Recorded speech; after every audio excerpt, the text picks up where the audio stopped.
अस्सलाम वालेकुम। Lecture 93 start करते हैं प्री का, और ये 60 है पोस्ट का। पेज नंबर 863 ओपन करें। लैयर क्लब के नाम से एक सवाल है। अच्छा बच्चों, आप लोगों ने सी व्यू को कंप्लीट कर लिया था? कोई मसला? अभी तक 3 सवाल हमने कर लिए हैं। 3 सवाल किए हमने। पहला तो बिल्कुल बेसिक सा था, फिर उसके बाद एग्जाम लेवल के सवाल शुरू हो गए थे। गोल्फ क्लब किया, सी व्यू किया, आज लेयर क्लब करेंगे। इसका तो लेवल ही और है, ठीक है। तो क्वेश्चंस करने हैं इंशाल्लाह हमने 2 क्लासेस में आज, बस ठीक है जी। नहीं, इसी का एक और सवाल सोच रहा हूँ कर लें, ठीक है, ताकि 33 अलग से करें। मैं ये प्लान कर रहा हूँ कि IAS ये जो नॉन प्रॉफिट ऑर्गेनाइजेशन के जो स्टैंडर्ड्स हैं उस एरिया को फिलहाल मैं पेंडिंग करूंगा। IAS 33 और रेशोज करके फिर जो है वो उसकी तरफ आ जाएंगे, या एंड वाले आधे पौने घंटे में जब बाकी पेंडेंसीज रिमूव होगी तो चलाते रहेंगे। वो 2-1 दिन का काम है, वो 2 दिन का काम यहाँ से पेंडिंग कर लेंगे। तो आज का लेक्चर और मोस्ट प्रोबेबली मंडे का लेक्चर ये लगने के बाद NPO का जो स्टैंडर्ड्स आई के अपने नए डाले हैं वो वाला हिस्सा सिर्फ रह जाएगा, बाकी हमारी तैयारी हो जाएगी। तो उस हिस्से को पेंडिंग करके फिर EPS की तरफ मूव करेंगे। बीच में EPS को नहीं ला रहा मैं, ठीक है। अच्छा जी, क्वेश्चन आपके सामने है जी। लेयर क्लब रिक्वायरमेंट पहले पढ़ लें। रिक्वायरमेंट है आज, एक अजीब सी रिक्वायरमेंट है ए में। Determine the amount of loss incurred by club due to fraud committed by previous accountant. Previous accountant चूना लगा गया है, और जो चूना लगा गया है उस अमाउंट को डिटरमिन करना है आपने इस सवाल के अंदर। रिक्वायरमेंट ए, ठीक है जी। अब ये रिक्वायरमेंट ज़रा भूल जाओ, इसका तरीका बता दूंगा एंड पे, फिर इस रिक्वायरमेंट को एड्रेस कर लेंगे। इसका तरीका कि निकलती कैसे है ये फिगर, ये बता दूंगा। फिलहाल सवाल नॉर्मल तरीके से करते हैं, ठीक है। आपको लग रहा है 9 नंबर तो इस रिक्वायरमेंट के, नहीं भाई, इस रिक्वायरमेंट के पीछे बहुत सारी वर्किंग है। वो वर्किंग हमारे नॉर्मल सवाल के अंदर जैसे हम करते हैं ना सवाल, उसी के अंदर वो वर्किंग हो जानी है। तो मार्क्स वहां पे भी पड़े हुए हैं, सिर्फ एक अमाउंट फिगर निकालने के 9 नंबर नहीं होते, ठीक है। अच्छा जी, फिर कहते हैं जी इनकम एक्सपेंडिचर अकाउंट बनाओ और स्टेटमेंट ऑफ फाइनेंशियल पोजिशन बनाओ, ठीक है जी। अच्छा, अब सबसे पहला स्टेप क्या है, मार्क कर देना। सबसे पहला स्टेप क्या करेंगे जी, फॉर्मेट बना लेंगे। तो आप सब तो फॉर्मेट बना चुके होंगे हैं, क्लास में आते ही बना चुके होंगे। नहीं बना चुके तो आप बना लेंगे।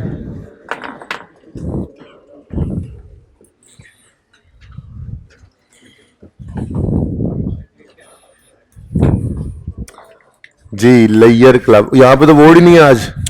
ओह नो, दीवार पे लिख दूं?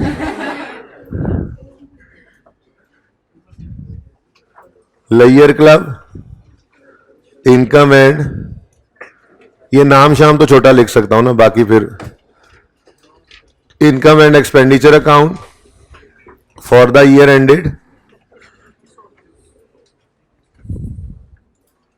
क्या ईयर एंड जी, 31 दिसंबर 2016। इनकम्स आज ब्लॉक लेटर्स जी, इनकम्स, फिर एक्सपेंसेस। आपके पास तो खुला डुला एक सफा होता है, इनकम्स के नीचे 6-7 लाइनें छोड़ दिया करें, और एक्सपेंसेस के नीचे भी। हाइब्रिड में ये सारी फिजिकल वाली स्टूडेंट्स हैं मेरी। चलो, एक और लाइन खाली करनी, ज़हनी तौर पे तैयार रहें, नहीं तो फिर भाईजान आप इधर आ जाएं। आपने इधर इधर आना नहीं चाहिए था, आपको इधर इधर आना चाहिए था जहां मैंने भेजा था, ठीक है ना, ताकि आपको एतराज ना होता जी। रुपीज इन थाउजेंड्स है सवाल का डाटा, हम भी रुपीज इन थाउजेंड्स ही रखें। जरा आज क्लोज में सवाल कर रहा हूं, यहां पे एब्रीविएशंस थोड़े से मैं यूज कर लूंगा, ठीक है ना, गुजारा करिएगा।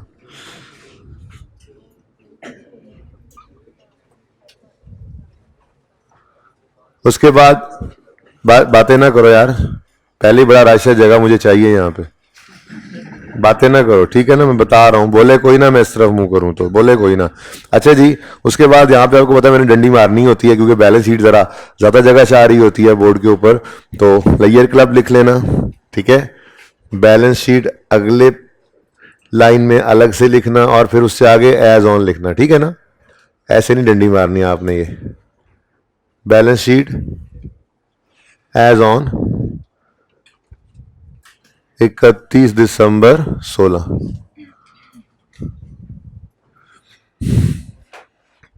जी बैलेंस शीट में पहली हेडिंग फंड्स एंड लाइबिलिटीज की आपने देनी है, ठीक है जी। उसके बाद अगली हेडिंग फंड्स की, दिल तो कर रहा है वो भी आज ना लिखूं लेकिन चलें। फंड्स, फंड्स में opening general fund plus surplus is equal to closing general fund. एक नजर देख लूं सवाल, कहीं कोई स्पेसिफिक फंड तो नहीं आया हुआ।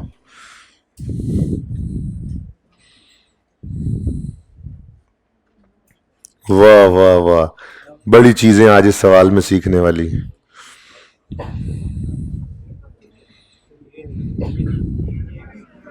ये वाला नहीं है, अच्छा ये भी ये इसके बाद ये कर रहे हैं,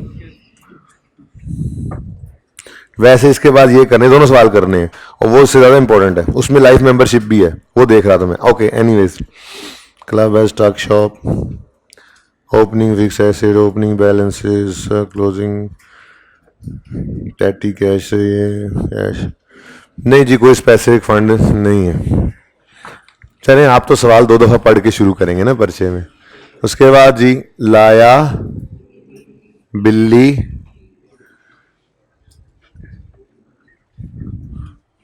करंट नॉन करंट दोनों हो सकते हैं, देखेंगे सवाल को जरा पढ़ के, तो मैं जगह छोड़ देता हूं फिर। उसके बाद एसेट्स हैं, एसेट्स में नॉन करंट एसेट्स भी होते हैं और करंट एसेट्स भी। कहाँ है सवाल? ऐसे ही रखो, ऐसे ही रखो, ऐसे ही रखो, ऐसे। सिर्फ एक्सरसाइज इक्विपमेंट ही खरीदा है मेरे ख्याल में, और तो कोई फिक्स एसेट, चलें दो लाइनें इसके लिए छोड़ दें जी एहतियातन, और फिर करंट एसेट्स लें जी, ज़्यादा जगह छोड़ दी है एसेट्स के लिए, थोड़ी सी और लाइबिलिटीज के लिए छोड़ सकते हैं हम जी। एसेट्स, नॉन करंट एसेट्स,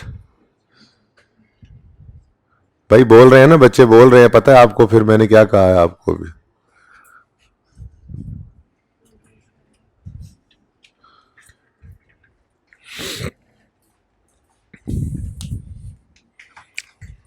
अच्छा जी, इसको भी रुपीज इन थाउजेंड्स में बना लेंगे। यहाँ भी मैं थोड़े से आज एब्रीविएशंस यूज़ कर लूँगा क्योंकि मैंने इनकम स्टेटमेंट और बैलेंस शीट को ज़रा तंग तंग करके बनाया, ठीक है, ताकि मेरी थोड़ी सी वर्किंग्स की वो जो जगह हमारी उस क्लास के बोर्ड पे होती है ना, वो थोड़ी सी गुंजाइश यहाँ पे निकल आए, ठीक है। बाकी अगर फिर भी कम पड़ की जगह तो यहाँ पे मैं वर्किंग कर लूँगा, ठीक है। अच्छा जी, उसके बाद अगर कोई ट्रेडिंग एक्टिविटी हुई तो वो वर्किंग नंबर 1। जो रिक्वायरमेंट ए है फिलहाल उसको मैंने साइड लाइन कर दिया है, ठीक है, और रिक्वायरमेंट बी और रिक्वायरमेंट सी ये मैंने आपके सामने बना दी है। अच्छा बेटा, इस बुक को सीधा कर लें अब, चलें जी पढ़ते हैं सवाल, सवाल को एक बार गो थ्रू करते हैं।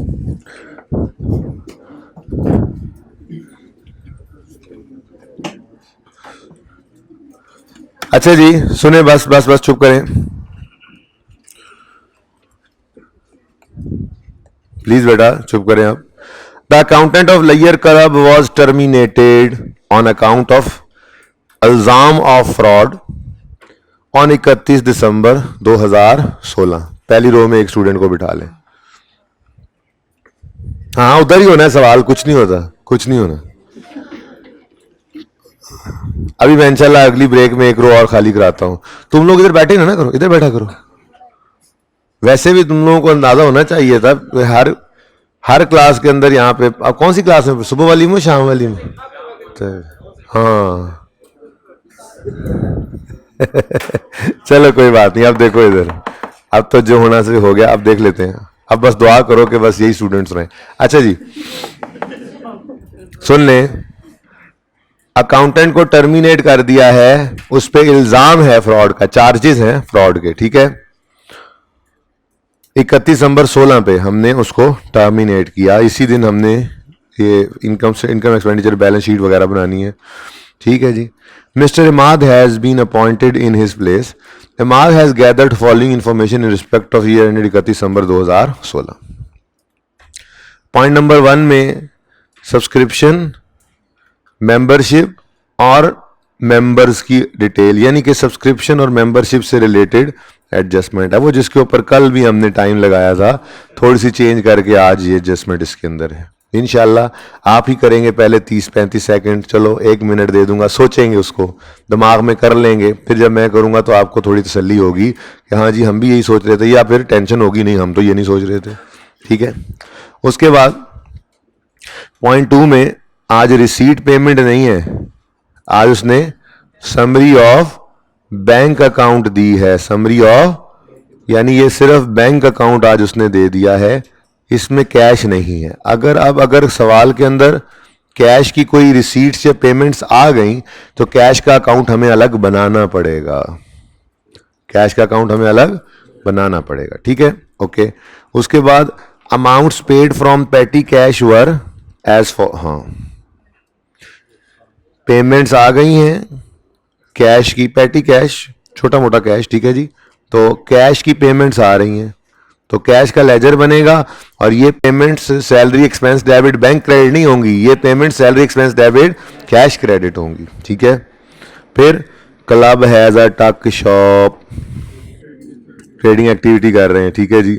फिर opening WDV of fixed assets, total बता दिया इतने हैं। एक्सरसाइज इक्विपमेंट एक खरीदा हुआ है, वो बताया किस दिन खरीदा है, और एक बेचा है वो बताया किस दिन बेचा है, क्या किया है। फिर ओपनिंग क्लोजिंग बैलेंस कैश का गिवन है, और कुछ ओपनिंग क्लोजिंग गिवन है, क्रेडिटर, प्रीपेड रेंट और स्टॉक ऑफ टक शॉप, ठीक है।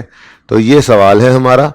इस सवाल में अब आपने फॉर्मेट तो बना ही लिया है, इसमें आपने शुरुआत करनी है, तो पॉइंट नंबर 5, पॉइंट नंबर 6 और पॉइंट नंबर 7, इन 3 पॉइंट्स के अंदर ओपनिंग क्लोजिंग बैलेंसेस गिवन है। बैंक का लेजर मत बनाना, क्यों? क्यों?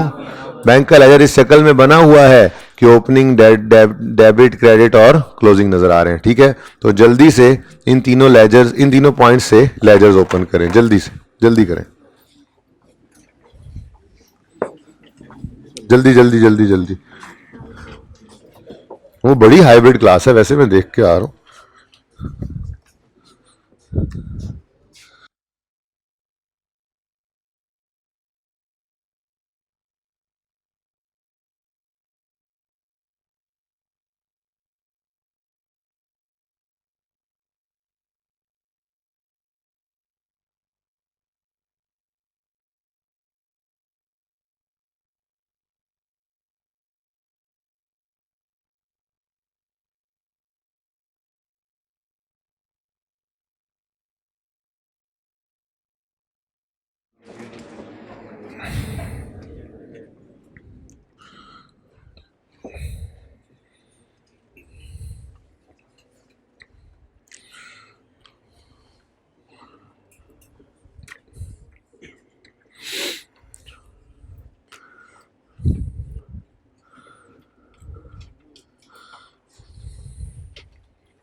जी बच्चों, सबसे पहले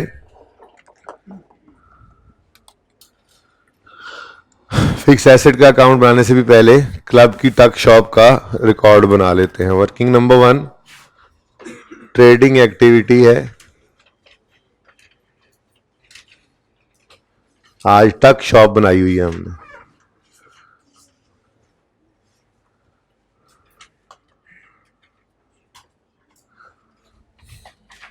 जी, इसमें सेल्स आती हैं, कॉस्ट ऑफ सेल्स आती हैं, ग्रॉस प्रॉफिट, और 2-3 लाइनें हम एहतियातन छोड़ देते हैं कि कोई और एक्सपेंस वगैरह भी इसमें आ जाए तो उसकी जगह हो। ठीक है जी। उसके बाद जिनके ओपनिंग क्लोजिंग गिवन है वो यहां से बना लेंगे, जिनके नहीं गिवन कल वाले सवाल में प्रैक्टिस कर ली है वो एडजस्टमेंट में से बना लेंगे। ठीक है। अच्छा जी, अब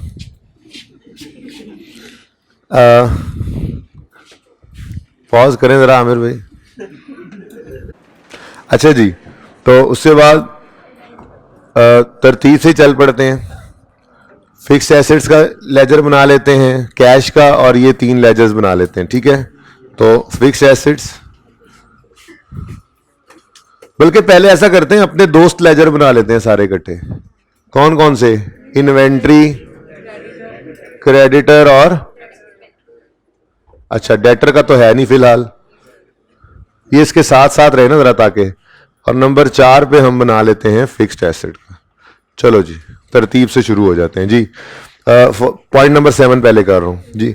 following balances have been extracted through a scrutiny of available records. Creditors, अब आज ओपनिंग ये पढ़ा, थोड़ा ध्यान से देख लो। ओपनिंग क्लोजिंग मैंने कहा हुआ है, ध्यान से देखा करो। ओपनिंग को क्लोजिंग बना दो, क्लोजिंग को ओपनिंग। ठीक है। तो ये ओपनिंग, ये क्लोजिंग जी। ओपनिंग पहले क्रेडिटर्स है, क्रेडिटर्स, तो क्रेडिटर्स ओपनिंग बता दें 2500, क्लोजिंग 3330। हाँ जी हाँ जी हाँ जी। Okay, next prepaid rent. तो प्रीपेड रेंट एक्सपेंस है ना, एक्सपेंस प्रीपे होता है ना, तो रेंट एक्सपेंस का लेजर इधर ही बनाना है, इधर इन्वेंट्री का बनाएंगे जी। यहाँ नंबर 5, ये नंबरिंग जरा आगे पीछे हो रही है। ठीक है ना, बस मैं जरा ये चाह रहा हूँ कि आपको जरा कंफर्टेबली यहाँ पर आपके पसंद के लेजर इकट्ठे इकट्ठे मिल जाएं, और कोई बात नहीं। ठीक है। हाँ है, तशरीफ लाए, मुस्कुरा किस लिए रहे हैं आप। Number 5 rent expense. आज छोटे छोटे लेजर बन रहे हैं जी। प्रीपेड है तो ब्रॉड डाउन 168, कैरी डाउन 175। ठीक है जी, नजर आ रहा है।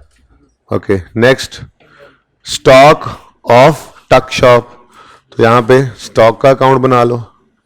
ये क्रेडिटर्स भी टक शॉप के ही होंगे बहरहाल। स्टॉक ओपनिंग बताएं 2300। मैं कोशिश कर रहा हूं फिगर्स बड़ी लिखूं, जरा लेजर छोटे हो गए तो एब्रीविएशंस यूज हो जाएंगे बस। मुझे ऐसे मेरा दिल कह रहा है कि शायद इसके अंदर कोई अब लॉस आज है। चले, कितना जी? 2500। ओके, नेक्स्ट हो गया पॉइंट नंबर 7। पॉइंट नंबर 7 हो गया, टिक कर लें। पॉइंट नंबर 6 पे आ गए। कैश का लेजर बना लेते हैं। ये थोड़ा सा तफसीली बना लेते हैं, थोड़ी सी जगह इसकी बना लेते हैं। कैश का अकाउंट जी। ओपनिंग कितना बताया जी इन्होंने? अच्छा, ये ना, ये यहां पे करके मैं बना रहा हूं, और इसको मैं थोड़ा सा तफसीली इसलिए बना रहा हूं कि इसके ऊपर मैंने बाद में डिस्कशन करनी है। जो हमारी रिक्वायरमेंट है ना, वो ए रिक्वायरमेंट, वो मैं आपको इसी लेजर से समझाने जा रहा हूं इंशाल्लाह एंड पे जाके, इसलिए इसको मैं ज़रा अलग थलग ले आया। आप अपनी तरतीब से लेजर बनाते रहे, जैसे सारे बना रहे होते हैं वैसे ही, बस इसकी जगह थोड़ी सी ज़्यादा रखिएगा। अगर बाकी लेजर 2-2, 3-3 लाइनों बना रहे हैं तो ये फिर 5-6 पे बना लीजिएगा, बस दैट्स इट जी। कैश का अकाउंट ओपनिंग 300 और क्लोजिंग 25। एकदम से कैश कम हो गया, जज्बात बदल गए, वक्त बदल गया है ना। ओके,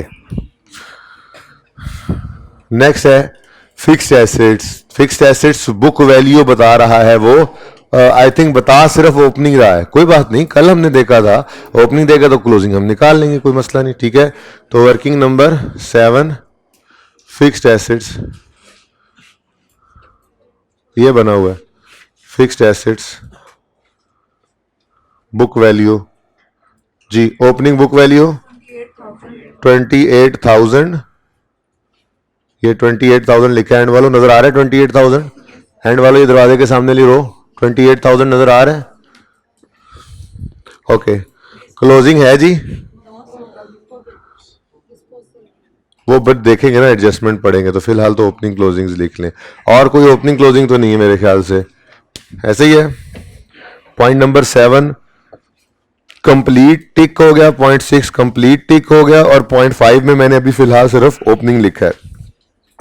पॉइंट 4 में टक शॉप, पॉइंट 3 में कैश है, पॉइंट 2 में बैंक है, और पॉइंट 1 में सब्सक्रिप्शन है। तो सब्सक्रिप्शन है तो फिर सब्सक्रिप्शन का भी एक अकाउंट बनेगा, और फिर जो अकाउंट बना जरूरत के मुताबिक वो बना लेंगे, लेकिन जो बनते नजर आ रहे हैं वो सारे लेजर्स मैंने ओपन कर लिए, ठीक है जी। और ये मैं आपके सामने रखूंगा, सब्सक्रिप्शन का मैं लेजर आपको यहां पे बना दूंगा,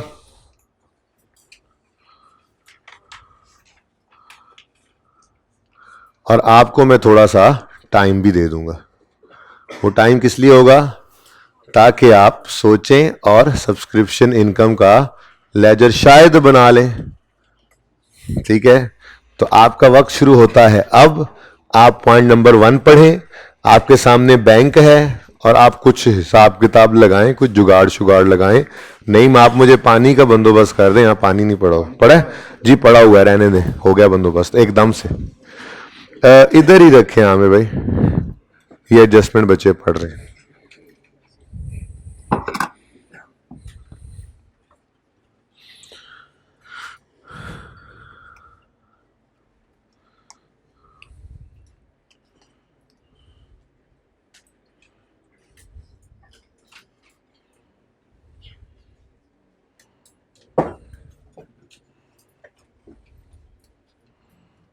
जज़ाकल्लाह भाई, खलोते किधर हो?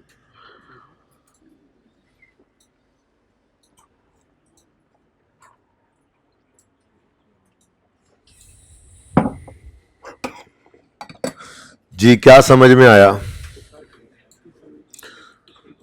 अभी पढ़े ही नहीं, कब पढ़ोगे यार, कब पढ़ोगे पर्चों के बाद? अच्छा,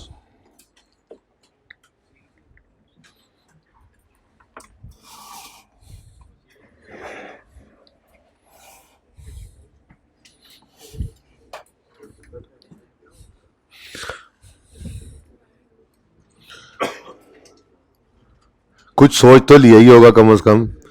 चलें जी, शुरू करते हैं फिर बात। Club has 3300 members. कल वाली से भी मैं ना कंपेयर करता जाऊंगा। कल वाली एडजस्टमेंट में 416 मेंबर थे, ठीक है। तो इस क्लब के कितने मेंबर्स हैं?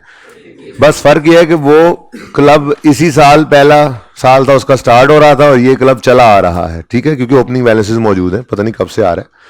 तो club has 3300 members and membership fee is 10,000 per annum. वो मेंबरशिप फी, उन्होंने ये सब्सक्रिप्शन फी का नाम क्या कर दिया?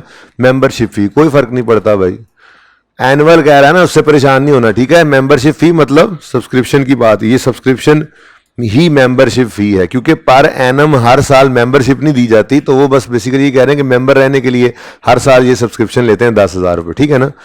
तो मेंबरशिप फी मींस सब्सक्रिप्शन फी, अंडरलाइन करके लिख सकते हो आप। ये मैंने वैसे ही कह दिया, इसको आज तक मैंने वैसे इस बात को डिस्कस ही नहीं किया, बच्चे खुद ही कह देते हैं हाँ ये सब्सक्रिप्शन ही है, क्योंकि पर एनम है ना, ओके। अच्छा, the fee payable by each member becomes due on the first day of quarter in which he became a member. हाँ, ये थोड़ी सी एक डिफरेंट लाइन थी। ये डिफरेंट लाइन क्या कहती है? मुझे पहले तो ये बताओ कि एक साल में क्वार्टर कितने होते हैं? अच्छा, और हर क्वार्टर में महीने कितने होते हैं? अच्छा, चलो, तो अगर ये एक साल है हमारा, तो उसके ये 4 क्वार्टर्स बनेंगे। अगर साल दिसंबर वाला है ना, ठीक है, तो फिर एक क्वार्टर बनेगा जनवरी फरवरी मार्च वाला,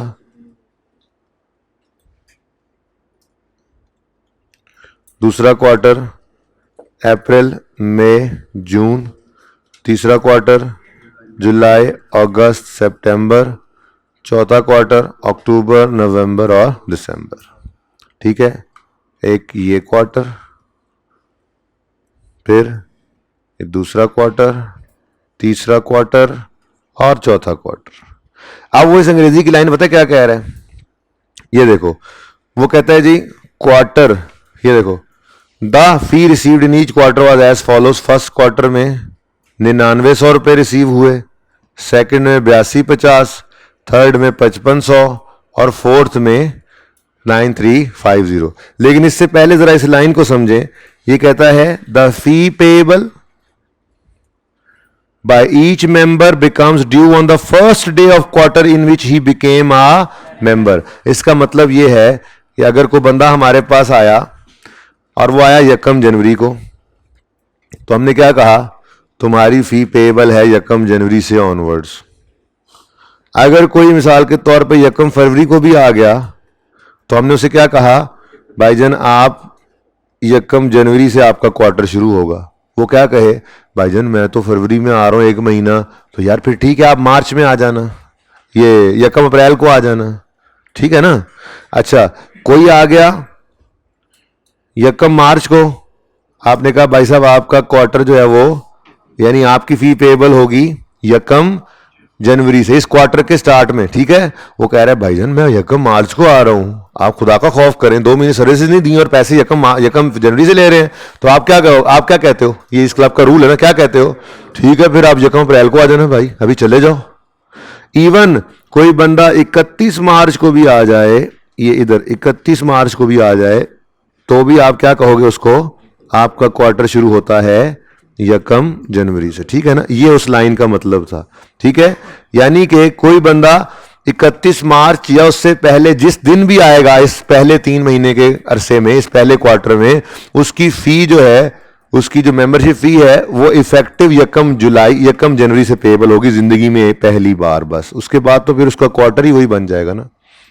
अब जो फर्स्ट क्वार्टर ही होंगे, सारी जिंदगी वो फर्स्ट क्वार्टर ही रहेंगे, मतलब उनका साल चला करेगा 1 जनवरी से 31 दिसंबर, 1 जनवरी से 31 दिसंबर हमेशा, क्योंकि इस क्वार्टर में ये हर साल थोड़े ही अब ये होना है, ये पहली बार सिर्फ ये काम होना है ना।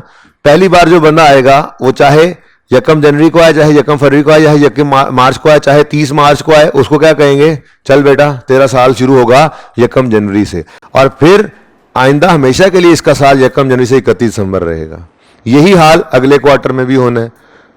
ठीक है, अगले क्वार्टर में किसी भी दिन कोई बंदा आएगा, उसका क्वार्टर बनाएंगे हम 1 अप्रैल से अगले साल 31 मार्च। तो ये सेकंड क्वार्टर ही, सारी जिंदगी सेकंड क्वार्टर ही रहेंगे।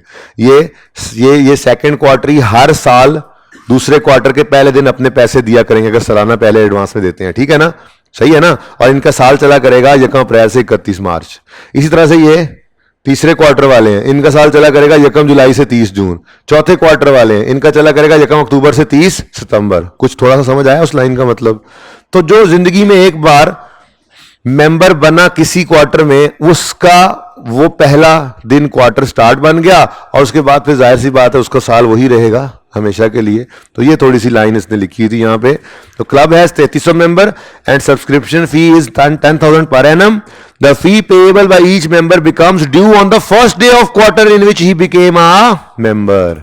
ठीक है, एडवांस में वो फी लेते हैं, और उस क्वार्टर में जिस दिन भी आया था वो उस क्वार्टर के पहले दिन से हम उसका साल बना लेते हैं। और फिर इसका मतलब है वो हर साल हमेशा, जो पहले क्वार्टर वाले हैं वो 1 जनवरी को पैसे दिया करेंगे हमेशा, जो सेकंड वाले हैं वो 1 मार्च को, एंड सो ऑन, इसी तरह से चलेगा। ठीक है, तो ये उसने फिर आगे लिखा हुआ था, the fee received in each quarter was as follows. Club has 3300 member. इस साल कोई नया मेंबर नहीं आ रहा होगा, 3300 मेंबर ऑलरेडी हमारे पास हैं। ठीक है, उन 3300 मेंबर्स में से 9900 रुपया कुछ मेंबर्स ने पहले क्वार्टर में दिया है। वैसे आपस की बात है, इससे हम नंबर ऑफ मेंबर्स भी निकाल सकते हैं। अगर 10,000 में सवाल कर रहे हैं ना, तो ऐसे मैं इसको सिफर को मिटा देता हूँ। ठीक है जी, 3 सिफरों को मिटा देता हूँ। ठीक है, तो अगर ऐसे जरा कंफर्टेबल जरा नजर आएगा आपको ना जी, अगर आप गौर करें तो आप नंबर ऑफ मेंबर्स निकाल सकते हैं, ठीक है ना। क्या जी, अगर 10 रुपए एक साल की एक बंदे की सब्सक्रिप्शन है और आपको पहले क्वार्टर में 9900 रिसीव होता है, तो इसका मतलब क्या है, 9900 बटा 10, 990 मेंबर आपके पहले क्वार्टर वाले हैं, जिनका क्वार्टर चलता है, जिनका साल चलता है 1 जनवरी से 31 दिसंबर। 825 8250 बटा 10, 825 मेंबर्स आपके सेकंड क्वार्टर वाले हैं, फिर 550 मेंबर्स आपके थर्ड क्वार्टर वाले हैं, और 935 फोर वाले हैं, ठीक है ना। नंबर ऑफ मेंबर्स भी निकल सकते हैं, ये बात समझ आई है। चलो अच्छा, फिलहाल अगली बात तो बिल्कुल ही छुपा देना, मैं कह रहा हूं छुपा दें, आप जल्दी जल्दी पढ़ रहे हैं, पढ़ा लूंगा मैं। अच्छा, अब जी आपको क्या लगता है, ये जितनी फी रिसीव हुई है सारी की सारी इनकम में जानी चाहिए? मेरे ख्याल से तो सिर्फ पहले क्वार्टर वालों की सारी इनकम बनती है, बाकी दूसरे वालों के 9 महीने सर्विस इनकम में चले जाएंगे, सर्विस दे ली है, 3 महीने एडवांस में जाएंगे। तीसरे क्वार्टर वालों के 6 महीने इनकम में, 6 महीने एडवांस में। चौथे वाले 3 महीने इनकम में, 9 महीने एडवांस में। हाँ, लेकिन ये शुक्र है कि नॉन करंट करंट वाला कोई कचर चक्कर नहीं है, ठीक है ना। हाँ, ये सारे, ये पहले क्वार्टर वाले तो इसी साल में भुगत गए, ठीक है।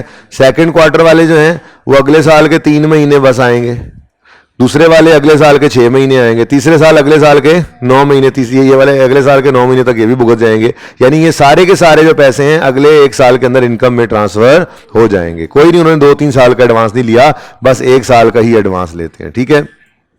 चलो, तो अब ये येलो लाइन, बल्कि ये सारी एडजस्टमेंट के अंदर मैं रेलेवेंट चीजें येलो कर रहा हूं। 3300 मेंबर्स हैं, 10 रुपए हर मेंबर की फी है, और membership fee received directly in bank भी है, और आपके पास 1 मिनट भी है। सब्सक्रिप्शन का अकाउंट ट्राई करें, ट्राई करने में क्या हर्ज है।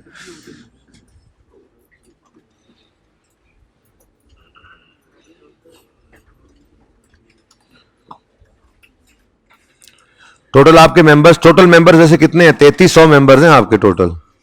33,000 रुपए डिवाइड बाय 10 करो ना, 3300 मेंबर्स बनते हैं। या ये 990 जमा 825 जमा 550 जमा 935 करो तो 3300 बनेगा। 3300 मेंबर हैं आपके पास।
जी बच्चों,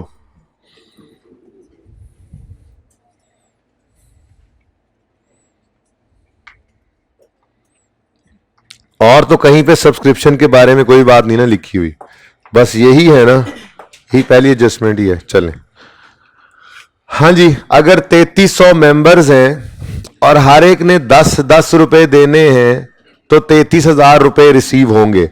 होंगे क्या, वो कह रहा है, वो कह रहा है, इधर देखो, the fee received in each quarter, ठीक है, वॉज एज फॉलोज। तो सब्सक्रिप्शन रिसीव्ड कह रहा है, यानी ये रिसीव हो चुका है। कितना रिसीव हो चुका है जी? 330, ठीक है, 330 मेंबर से 10-10 रुपए यानी 3300। अब 3300 रुपए रिसीव हुए हैं, ठीक है, सही है ना। अब ओके, 1000 में फिर भी, अच्छा, 33,000 रुपए रिसीव हुए हैं, 3300 मेंबर्स थे, ठीक है, हर एक ने 10-10 रुपए दिए, तो टोटल कितने रिसीव हो गए? 33,000। अब ये 33,000 की एंट्री बनती है, बोलो, रिसीट पेमेंट डेबिट और सब्सक्रिप्शन इनकम का लेजर क्रेडिट, ठीक है। लेकिन हम रिसीट पेमेंट में आकर देखते हैं तो कितना नजर आ रहा है? सिर्फ 19,800। साथ उसने लिखा हुआ है ये मेंबरशिप सब्सक्रिप्शन है, मेंबर सब्सक्रिप्शन है, received directly in bank account. अब ये क्या चक्कर है? क्या 3300 रिसीव हुआ है, 33,000 रिसीव हुआ है कि नहीं हुआ? वो कह रहा है 33,000 रिसीव्ड है, बैंक अकाउंट कह रहा है कि डायरेक्टली बैंक में कितना आया है? 19,800। तो फिर बाकी कहां गया होगा? जाहिर सी बात है फिर कैश में होगा। यानी आपके इस 33,000 में से 19,800 बैंक में रिसीव किया आपने, ये रोला था, ठीक है ना। और बैलेंसिंग कितना बनता है? 13,000, ये आपका कैश में। यानी आपकी एंट्री आज बननी है receipt payment debit bank credit 19,800 और cash account debit subscription income credit 13,200 रुपए, ठीक है। कर लें अब ये एंट्री, चलो तो एंट्री करते हैं जी। सबसे पहले 19,800 रिसीट पेमेंट अकाउंट डेबिट और सब्सक्रिप्शन का अकाउंट क्रेडिट,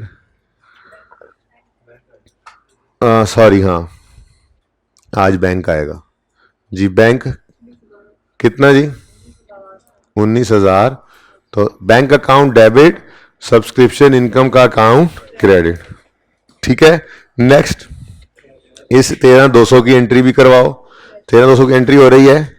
अब देखो ना, ये काम आप नहीं कर रहे थे जो आज आपको करना पड़ रहा है। मैं कहता था बैंक का लेजर ना बनाओ, ऐसे बनाना पड़ता तो डबल एंट्री यहां भी करनी पड़ती है हमें, ठीक है। तो 13,200 से कैश का अकाउंट डेबिट और 13,200 से सब्सक्रिप्शन का अकाउंट क्रेडिट, तो ये मिलकर 33,000 ही बन रहा है, ठीक है। Okay done. एंड वाले भाई, टोपी वाले भाई नजर आ रहे हैं?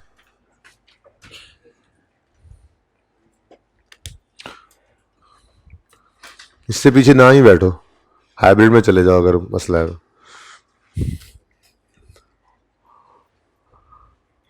जी इसकी समझ आ गई।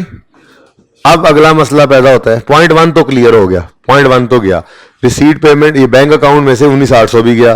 अब अगला मसला आ गया, क्या ये सारे का सारा इनकम में चला जाए?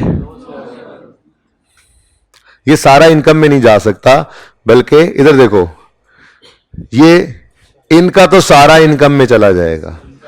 इनके 3 महीने एडवांस है, अगले साल के 3 महीने भी आज ही ले लिए। यकम अप्रैल से 31 मार्च अगला साल है ना, तो 31 दिसंबर तक की सर्विस तो दे लेंगे इस साल में। अगले साल का जनवरी फरवरी मार्च हम पे लायबिलिटी बोझ होगा। इनके 6 महीने बोझ होगा, इनके 9 महीने बोझ होगा। तो पहले वालों के अलावा बाकी तीनों क्वार्टर वाले मेंबर्स जो हैं उनकी सब्सक्रिप्शन में से कुछ ना कुछ एडवांस निकलना है, अनअर्न्ड निकलना है। तो मैं फिर क्लोजिंग अनअर्न्ड निकाल लेता हूं, ठीक है। और 7 चलो यही कर लेते हैं 7.1 जी।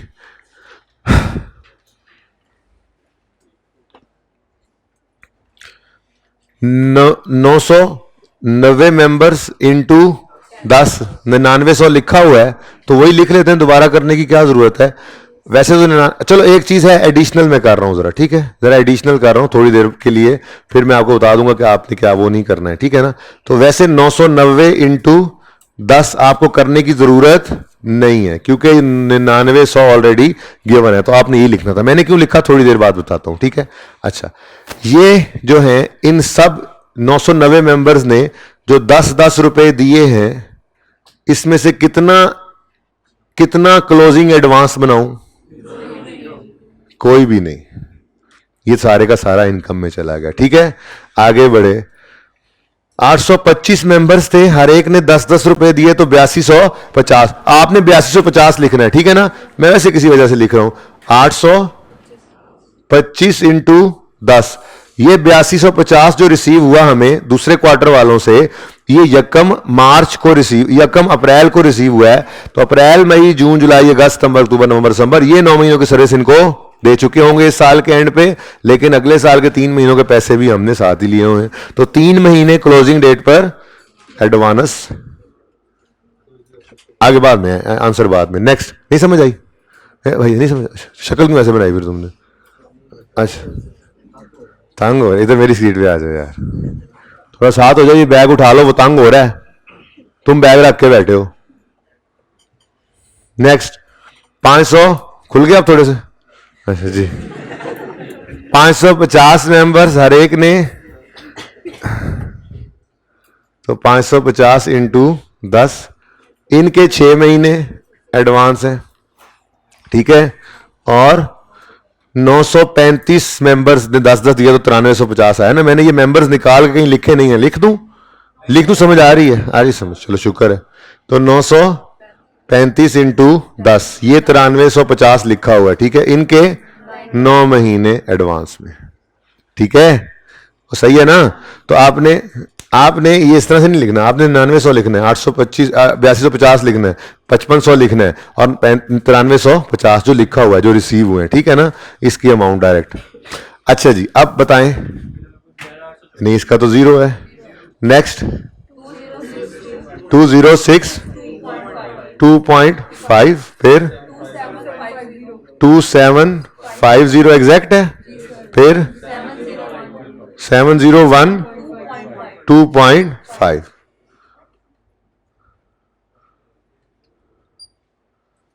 ठीक है जी। तो ग्रैंड टोटल कितना बन जी? 11825, 11825। ये क्या है जी?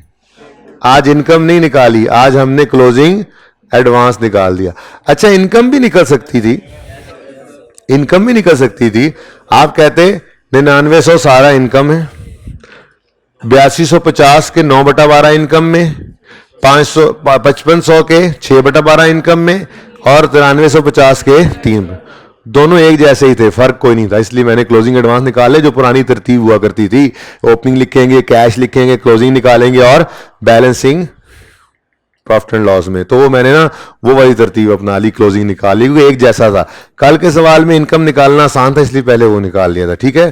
तो क्लोजिंग फिगर 11825 है, ठीक है जी। तो 11825 क्लोजिंग एडवांस है या इनकम है? क्लोजिंग एडवांस है। तो ये क्लोजिंग एडवांस वर्किंग नंबर 7.1 में हमने निकाला 11825, ठीक है जी, 11825। एंड वालों 11825 है, वर्किंग 7.1 में, ठीक है। अच्छा, अब इधर देखो, ओपनिंग एडवांस 0 ज्यूम कर लेते हैं,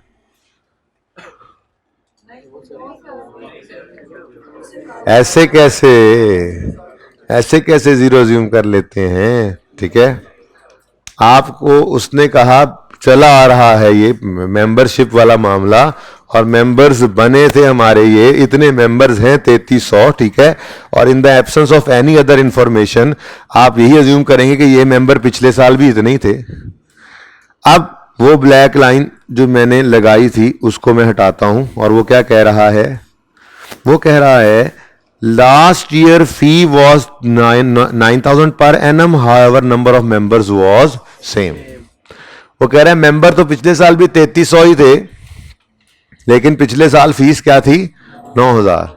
अब ओपनिंग एडवांस निकालने के लिए एक तरीका तो है बहुत लेंथी, वो क्या? वो जो मैंने वहां पे भी किया है, 990 मेंबर्स ने पिछले साल 9,000 रुपया दिया होगा, ठीक है, बोलो, और इनका कोई भी लायबिलिटी एडवांस नहीं बना होगा, ठीक है। फिर ये इस तरह से कर रहा था ना मैं थोड़ी देर पहले। फिर 825 मेंबर्स ने 9,000 रुपया दिया होगा, और इनके 3/12 पिछले साल क्लोजिंग में एडवांस। ये मैं क्या निकाल रहा हूं जी? बल्कि यूं कह दूं ओपनिंग एडवांस, पिछले साल का क्लोजिंग है ना, तो इस साल का मैं ओपनिंग एडवांस निकालने की कोशिश कर रहा हूं, ठीक है जी। अच्छा, 825 9,000 इन्होंने दिया और 3/12, फिर 550 ने 9,000 रुपया दिया 6/12, फिर 935 मेंबर्स ने 9,000 दिया 9/12 एडवांस में। बताइएगा जी, ये तो मैं बता देता हूँ, नहीं नहीं ये तो मैं बता देता हूँ, फिर आप बताएं। 1856 1, अच्छा 2475 633 या 8 6311 1064 ठीक है जी। 0.5 कहाँ पे आया फिर, कहाँ 0.25 है, चलो फिर लिख लो, कोई बात नहीं। अच्छा सुनो भाई, ये ओपनिंग एडवांस निकल आया, बोलो। बिल्कुल ठीक है, ये इसमें कोई गलती नहीं है, लेकिन इस पे टाइम बहुत लग गया। कोई बच्चा ऐसा है जो मुझे कोई शॉर्टकट बता दे। अच्छा इधर देखो भाई, इधर देखो भाई, ये आमने सामने आ गए दोनों। ये क्या लिखा हुआ है 990, ये क्या लिखा हुआ है, ये क्या लिखा हुआ है 0/12, ये क्या लिखा हुआ है 0/12। फर्क क्या है सारे में, यहां पे 9 है, यहां पे 10। 825 825, 3/12 3/12, 550 550, 6/12, एवरीथिंग इज सेम एक्सेप्ट ये 10 रुपए सब्सक्रिप्शन है और ये 9 सब्सक्रिप्शन है। तो सिर्फ ये चीज समझाने के लिए मैंने यहां पर 990 इंटू 10 लिखा था और आपको कहा था आप 99 ही लिखना, टाइम ना वेस्ट करना, ठीक है ना। तो भाई इसका मतलब ये हुआ कि जो क्लोजिंग एडवांस निकला है इसमें 10 रुपए इस्तेमाल हुए हैं, 10,000, ठीक है। ओपनिंग एडवांस के लिए बाकी सब कुछ सेम रहना है सिवाय इसके कि 10 की जगह पे 9 इस्तेमाल होना है। तो फिर तो सिंपल सी बात है, जो सिंपल सा फॉर्मूला था वो गिवन अमाउंट टाइप फॉर्मूला था, ठीक है। आपने क्या करना था, आपने सिंपली ये कहना था कि इधर 7.2 कर देता हूं मैं, कि अगर 11,825 10 रुपए 10,000 पर एनम की बेस पर निकला है, तो फिर 9,000 की बेस पर फिगर क्या आएगी 10642.5। देखो एग्जैक्टली ये फिगर आ रही है नहीं। तो ये काम हमने नहीं करना था इतना लेंथी, बल्कि हमने तो ये शॉर्टकट लगाना था और ब्रॉड डाउन के साथ वर्किंग 7.2 का रेफरेंस देना और 10642.5 लिख लेना, ठीक है जी। अच्छा ये तो मैं मिटा दूं, नहीं ऐसे फजूल सी बात, चलो फिलहाल लिख ही रहे, अब किसी ने नोट करना हो तो, ठीक है। ये मूंगफली सी बन गई है। तो ये असल में दो फिगर्स इंपॉर्टेंट हैं, ये ओपनिंग एडवांस जो हमने निकाला और ये जो क्लोजिंग एडवांस निकाला है, ठीक है जी। इसमें कोई मसला है तो पूछ लें, बाकी अब ये लेजर कंप्लीट है, इसमें बैलेंसिंग फिगर इनकम की निकलेगी और ये इनकम में नजर आएगी, और क्लोजिंग एडवांस जो है ये बैलेंस शीट में लायबिलिटीज में नजर आएगा, और जो ओपनिंग एडवांस है वो इंशाल्लाह जब ओपनिंग जनरल फंड की कैलकुलेशन करेंगे तो वहां पे लिख लेंगे, ठीक है।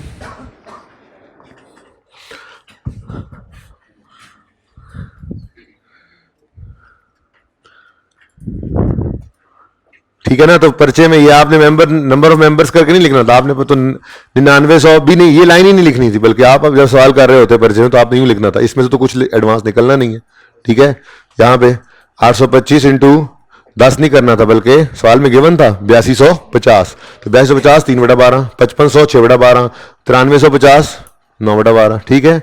एडवांस आ गया, ये एडवांस 10 रुपए के हिसाब से निकला है, डिवाइड बाय 10 इंटू 9 करना था, तो 2 मिनट के अंदर आपकी एडजस्टमेंट फारिग। वो समझाने में तो टाइम लगता ही है फिर, ठीक है।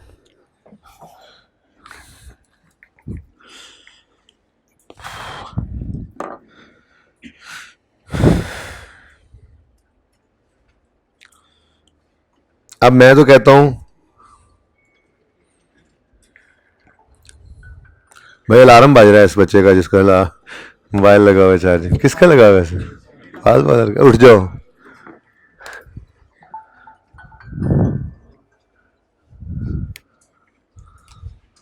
अच्छा जी, 8:45 उठते हो तुम?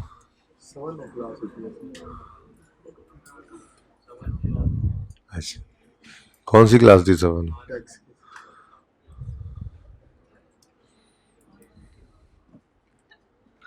अच्छा जी, अब 2 काम हो सकते हैं, बल्कि पहला काम ही कर लेते हैं। ये मुफ्त के नंबर तो ले, सारे बैंक अकाउंट को, वो सब्सक्रिप्शन की एडजस्टमेंट आ गई थी, मैंने कहा चलो उसकी बात कर लें।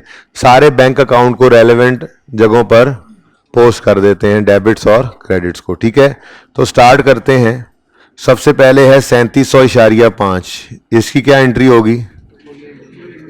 इसकी कोई एंट्री नहीं होगी, लेकिन जनरल फंड की कैलकुलेशन में इसको भूल न जाना, इसलिए 3700.5 अभी जाके ओपनिंग जनरल फंड की ब्रैकेट में लिख लो ताकि ये मिस ना होने पाए। ठीक है, यही तरीका आपको सिखाया मैंने।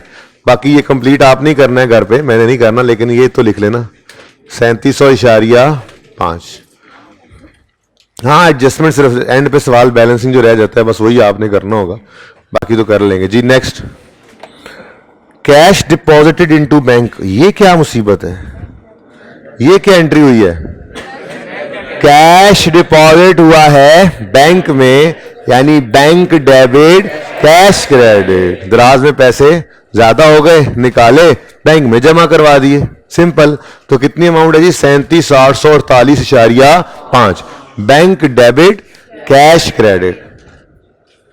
कितना जी? 3784.8.5। ठीक है जी। Next, return of amount recovered. देखो ये बिल्कुल वैसे ही ऑपरेट करता है सब्सक्रिप्शन इनकम का अकाउंट जैसे कोई डेटर का अकाउंट होता है, याद रखना।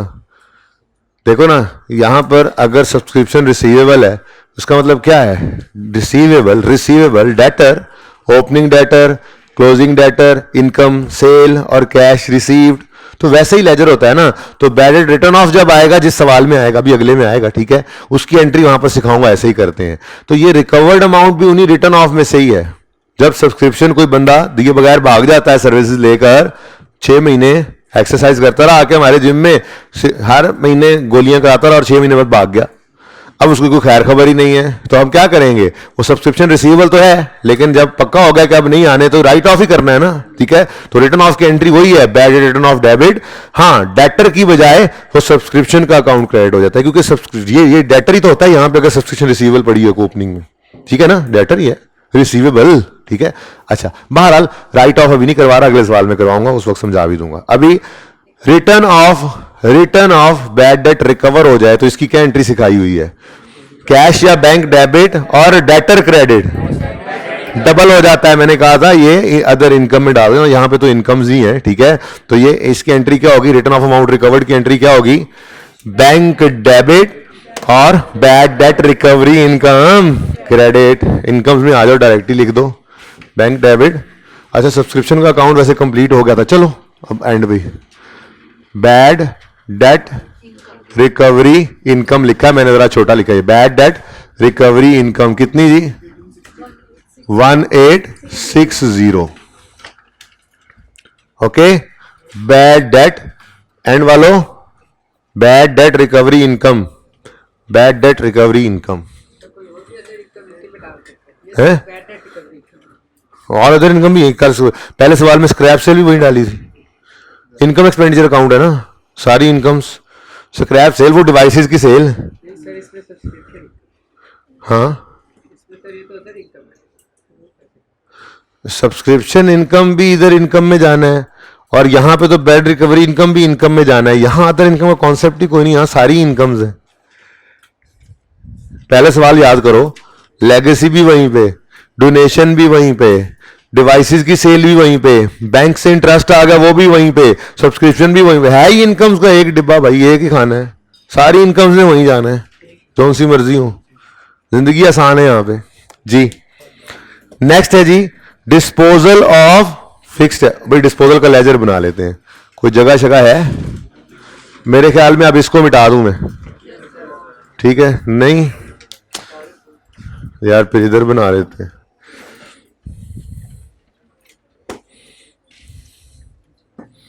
वैसे वहां जगह वो उसकी जरूरत कोई नहीं है, वैसे मेरे ख्याल में ना इसकी अब जरूरत कोई नहीं होनी चाहिए आपको। ये तो समझ आ गया ना, अगर बैंक में 19,800 पड़ा तो बाकी अच्छी खासी जगह पड़ी है, यहाँ पे मुझे लेजर ही नहीं बनाने दे रहे जालमो जी। डिस्पोजल का अकाउंट नंबर कौन सा चल रहा है वर्किंग्स का? 8।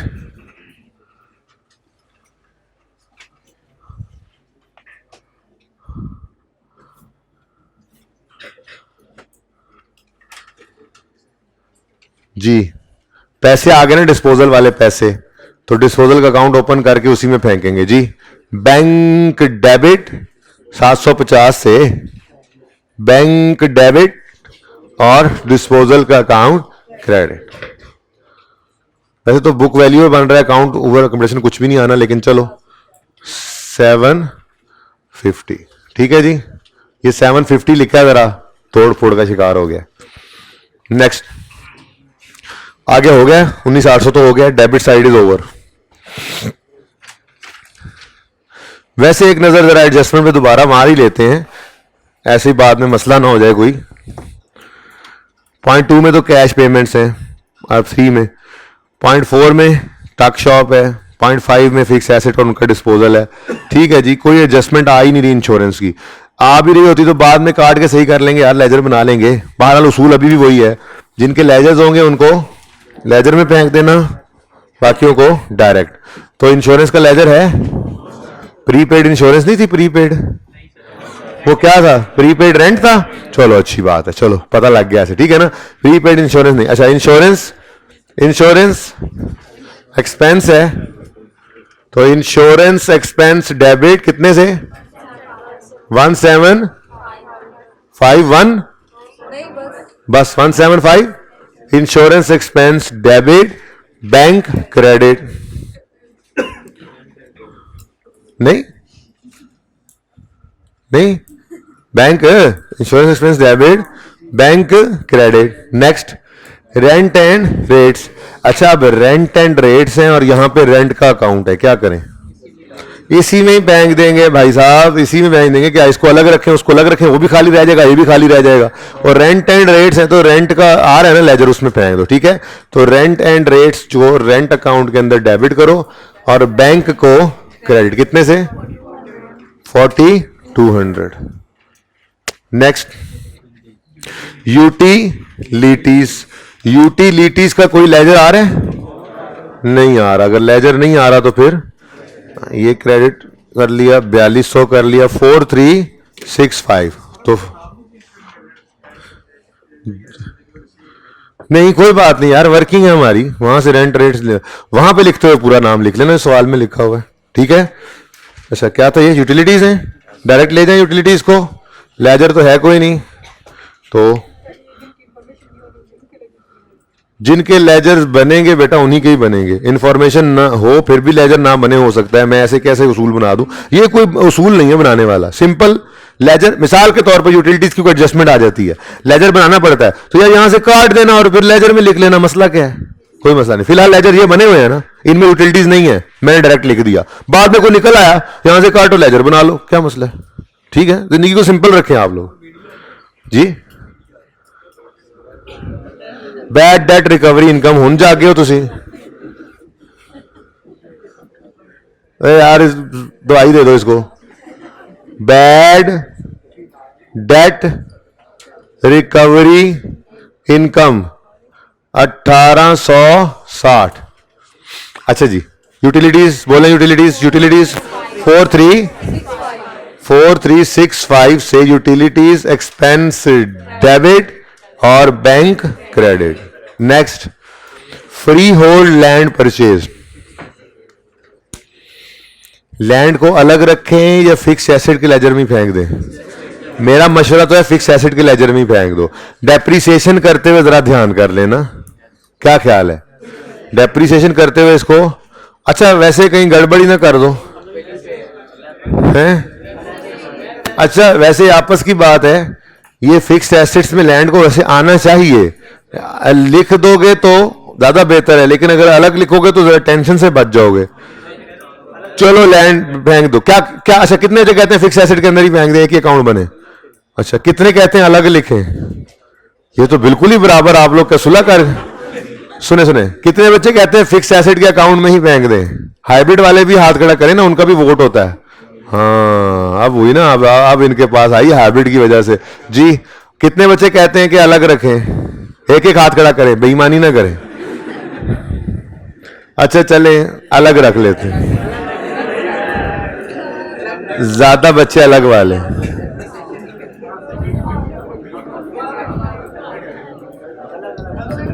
सुने सुने, वास्ता जग्गे सर्कस, सुने इकट्ठा कर लेते हैं और अलग का तरीका बता दूंगा।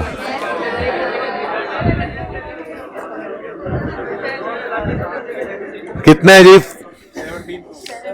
17,000। इधर देखो, fixed asset debit bank credit 17,000 से, यहां पे बैंक लिखकर साथ ही लैंड लिख दिया ताकि डेप्रिसिएशन करते हुए 17,000 को मैं डेप्रिशिएट ना करूं, ठीक है। ऑन ओपनिंग लूंगा तो सिर्फ 28,000 ले लूंगा, फिर ऑन एडिशन अलग से जो होगा वो इक्विपमेंट भी खरीदा है ना उसको ले लूंगा, फिर ऑन डिस्पोजल लूंगा, लेकिन 17,000 को इग्नोर कर दूंगा। और जिन्होंने अलग रखना था उनकी जिंदगी आसान हो जानी थी, उन्होंने लैंड को उठा के यहां पे लिख देना था नॉन करंट पे, उसने ना डेप्रिशिएट होना है, ना कोई एडिशन हुआ, ना डिस्पोजल हुआ, इस लेजर में उसने आना ही नहीं था। जब आना नहीं था तो ये सोचने की जरूरत भी नहीं पड़नी थी इसको डेप्रिशिएट करें या ना करें,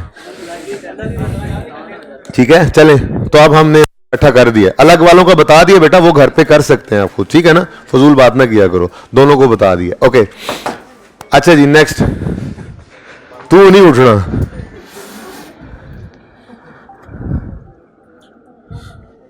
ये क्यों बंद हो गया? अच्छा नेक्स्ट क्या है? Cash withdrawals from bank. भाई दराज में पैसे ज्यादा हो जाएं तो बैंक में जमा करा देते हैं, इसी तरह से जरूरत कैश की, दराज में कैश में भी कुछ खर्चे करने पड़ते हैं अक्सर, मजदूरों को काम करवाया, मजदूरों को लगा दी, उनको चेक थोड़े लिख के दोगे, कैश में जरूरत पड़ जाती है, कैश में बहुत सारे खर्चे करने पड़ सकते हैं, जरूरत पड़ने पे पैसे बैंक से निकाल लिए जाते हैं। तो ये कैश विड्रॉल फ्रॉम बैंक की एंट्री होगी कैश क्रेडिट होकर, सॉरी बैंक क्रेडिट होकर कैश की दराज डेबिट होगी, तो कैश डेबिट बैंक क्रेडिट कितने से? 6120, एग्जैक्ट है। चलो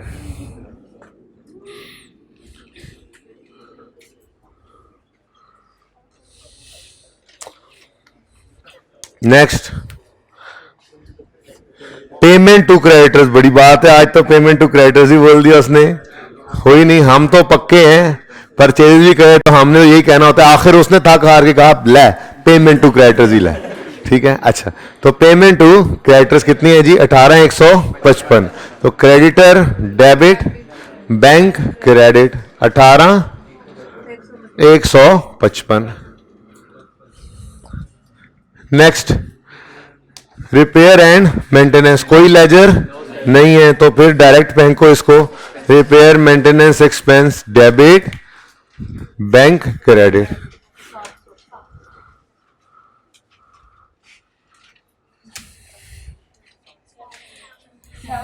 एक मिनट, सैलरीज, अच्छा चलिए शुरू वो लग गया जी 700, ओके। नेक्स्ट, अच्छा ये मैंने पता है मैं क्यों रुका हूं, मुझे ऐसा लगा कि शायद कैश में से भी कुछ रिपेयर की पेमेंट हुई पड़ी हो, तो फिर ब्रैकेट में लिख लूंगा 700 को और कैश वाले को भी लिख के फिर, लेकिन अगर ऐसा नहीं हो, पता नहीं चले, बाद में पता लग जाए, तो है ना ऑप्शन, लाइन लगाओ, ब्रैकेट में 700 लिखो, दूसरा भी ऐड कर दो, बैंक से भी रिपेयर पे किया, कैश से भी पे किया, हो सकता है ना। अच्छा चले नेक्स्ट,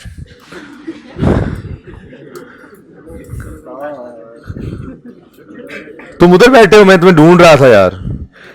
एक्सरसाइज इक्विपमेंट क्या कहते हैं? अच्छा जी, एक्सरसाइज इक्विपमेंट फिक्स एसेट है, फिक्स एसेट है जी, कितना? फिक्स एसेट डेबिट 7 और बैंक क्रेडिट। अब इधर देखो, ये एक्सरसाइज इक्विपमेंट है, इसको डेप्रीशिएट करेंगे, इसकी डेट ऑफ एडिशन भी उसने बताई हुई है, ठीक है। उसके बाद क्या है जी एंड पे, वो क्लोजिंग है जो आपने भूल जाना है बैंक में लिख, उसमें करंट एसेट्स में बैलेंस शीट में अभी के अभी, तो 5894। तुमने ना क्लास से बाहर जाना है मुझे लग रहा है, तुम, हाँ जिसने इसको देखा साथ वाले को, तुम्हारी बात कर रहा हूं। हाँ जी, करंट अकाउंट, करंट एसेट्स में बैंक अकाउंट लिख लो जी, कितना 5894। ले जी, सारा बैंक पोस्ट हो गया।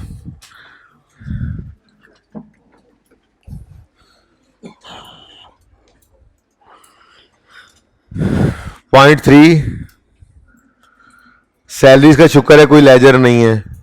क्या करोगे एंट्री 2300 की, salary expense debit cash credit, कश्मीरी sundry expense debit cash credit, ठीक है जी।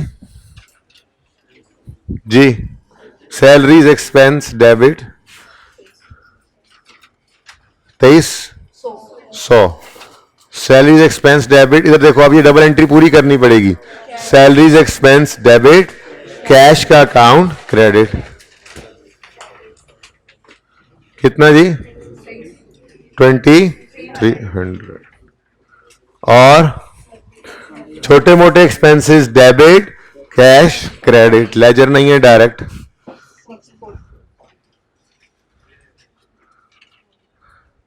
कितना 640 से सन्ड्री एक्सपेंसेस डेबिट और कैश क्रेडिट।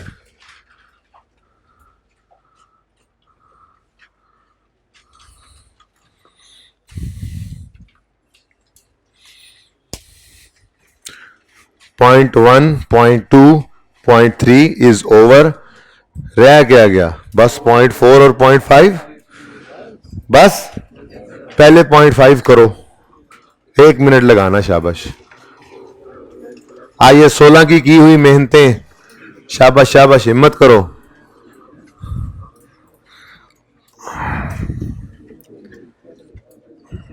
यार थोड़ा सा पानी और डाल,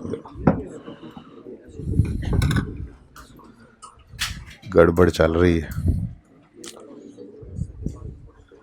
बस बस बस, ज्यादा भी हो गया तो हुणे जाना पैना।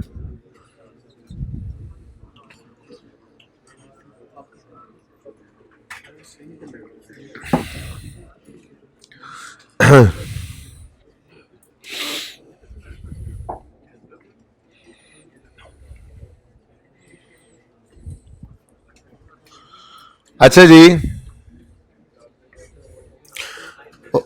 अभी क्या टाइम यार, सादा सी एडजस्टमेंट है। Opening book value of fix assets was 28,000, ये हम लिख चुके हैं। Exercise equipment was purchased on 1 अक्टूबर 16, ये डेट क्यों बताई? ऑन एडिशन पे इक्विपमेंट के ऊपर डेप्रिसिएशन लेनी है तो वो अक्टूबर नवंबर दिसंबर सिर्फ 3 महीनों की। Fix asset having opening WDV of 800 was disposed of on 31 मार्च। अब ओपनिंग WDV का मतलब क्या है? ये WDV किस दिन की है? 1 जनवरी 2016 की, और हमें इस 1 जनवरी 2016 वाली फिगर को उठाकर लाना है 31 मार्च 2016 पर। ठीक है, तो शुरू करते हैं जी काम। कुछ जहां जो कुछ वहां वर्किंग हो सका वो वहीं पे कर देंगे। ठीक है, तो पहले डिस्पोजल को ही देख लेते हैं। डिस्पोजल,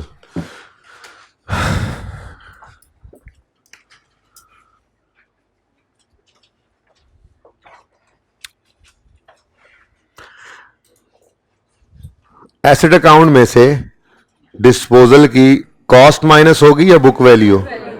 बुक वैल्यू क्यों माइनस होगी जी? क्योंकि एसेट अकाउंट किस पे बन रहा है? Book value. अब ये बुक वैल्यू किस दिन की होती है? जिस दिन एसेट बिका है। जिस दिन एसेट बिका है 31 मार्च, लेकिन हमें सवाल के अंदर बुक वैल्यू किस दिन की गिवन है? अच्छा, हमें यहां पे गंद डालने की बजाय थोड़ी सी वर्किंग कर ही लेते हैं साइड पे करके, हैं यहां पे ही कर लेते हैं ना, यहां पे साथ ही नजर आ जाएगी ये इधर जी। हमारे पास ये जो एसेट है ये नजर आ रहा है 1 जनवरी 2016 पर, बुक वैल्यू इसकी 800, ऐसे ही है बोलो।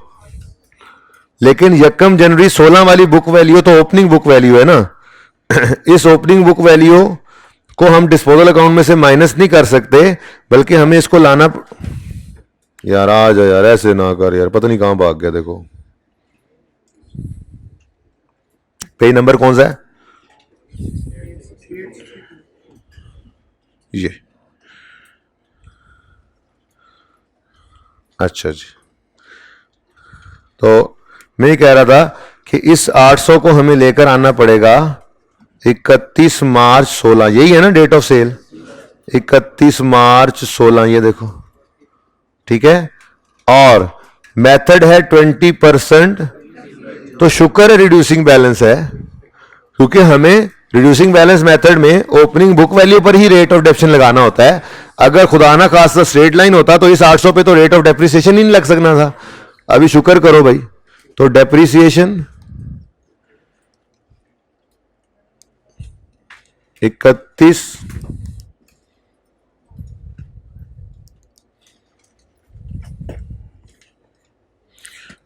31 मार्च 16, डेप्रिसिएशन 800 के ऊपर 20% इंटू 3/12 क्या आता है? 40। 800 में से 40 माइनस करो, 760 जो बुक वैल्यू है ये 31 मार्च 16 की है। ठीक है जी, ये बुक वैल्यू हमने एसेट अकाउंट में से क्रेडिट करनी है। ठीक है, ये 800 वाली बुक वैल्यू एसेट अकाउंट में से क्रेडिट नहीं हो सकती, क्योंकि ये डेट ऑफ डिस्पोजल की बुक वैल्यू है नहीं। अभी 3 महीने इसने और डेप्रिशिएट होना है। हाँ, डेप्रिसिएशन एक्सपेंस की कैलकुलेशन के अंदर ओपनिंग वाली आएगी। याद करो, आप ब्रैकेट में लिखा करते थे opening book value of all minus opening book value disposal करते हुए, यहां पे ओपनिंग 1 जनवरी 16 ब्रैकेट में लिखा करते थे लाल कलर के मार्कर के साथ, ये कहीं भूल ना जाओ। याद आ रहा है कुछ कुछ? हाँ, ये 16 नहीं जान छोड़ता। लो भाई, तो स्टेप 1 एसेट अकाउंट, स्टेप 1 में एसेट अकाउंट से कॉस्ट निकला करती थी, और स्टेप 2 में एसेट एक्यूमुलेशन अकाउंट में से एक्यूमुलेटेड डेप्रिसिएशन निकला करती थी। जब आप एसेट अकाउंट बुक वैल्यू बना रहे हो तो ये दोनों स्टेप्स कंबाइन हो जाते हैं, और फिर एसेट अकाउंट में से कॉस्ट अलग निकल के एक्यूमुलेशन अकाउंट में से एक्यूमुलेशन अलग निकल कर नहीं जाती, बल्कि एसेट अकाउंट में से ही बुक वैल्यू निकल कर चली जाती है। पहले 2 स्टेप्स कंबाइन होकर एक स्टेप बन जाता है। ठीक है, आसानी हो जाती है उल्टा। तो एसेट अकाउंट में से वर्किंग नंबर, अब इसको कह लें, वर्किंग नंबर, डिस्पोजल की वर्किंग जो है उसके साथ 8.1 कर दें इसको। ठीक है, या कुछ भी कर लें, आपकी मर्जी है, खैर है, नंबर ही दिया मैंने, वर्किंग 8.1। ये जगह होती तो मैं यहां पर कर लेता, लेकिन ये मैंने डेप्रिसिएशन एक्सपेंस के लिए छोड़ दी है जगह। ठीक है, तो वर्किंग 8.1 भी कर सकते हो, 4.1 भी कर सकते हो, आपकी मर्जी है। 760 निकाल लो बस किसी भी तरह से। किसी बच्चे ने यहां ब्रैकेट में निकाल दिया 800 का परसेंटेज लगा के, शॉर्टकट एक होता है, ठीक है, तो वही कोई मसला नहीं है। ठीक है, करे। किसी ने 800 माइनस 800 का 20% इंटू वो 3/12, मर्जी है। मुझे ये फिगर चाहिए थी 760, यहां पे कोई जैसे मर्जी निकाल ले। ठीक है, मैंने उस तरीके से निकाली जैसे निकालना हमने सीखी हुई है।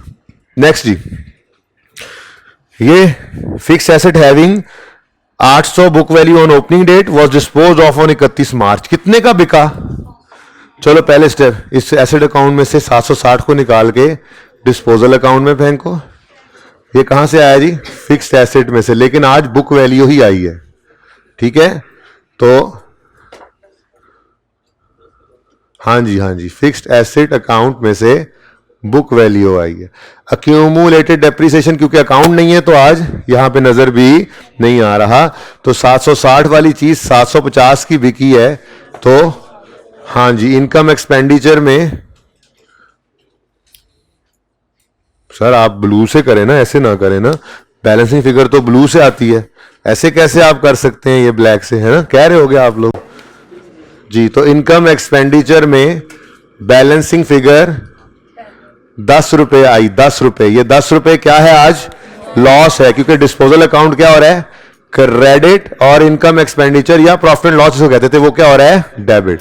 तो ये 10 रुपए का लॉस है, आज लॉस है। आज तक जो 2-3 सवाल की उनमें गेन आ रहा होता था डिस्पोजल पे, आज लॉस आ गया। लॉस आ गया तो यहां पे लिख दो loss on disposal, working number 8, 10 रुपए। ठीक है,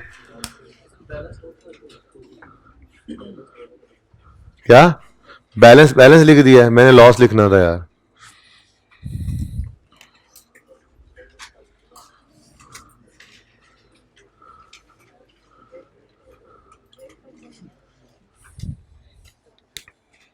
डन। और कोई मसला? उसके बाद फिर अब 8.1 किया है तो इसको भी 8.2 कर दो, डेप्रीसिएशन एक्सपेंस। पूरी अंग्रेजियां लिखूं या ऑन ओपनिंग बस काम चलेगा? On opening. यहां पे हमने opening book value of all minus opening book value of disposal करनी है। तो opening book value of all है 28,000 और opening book value of disposal है 800।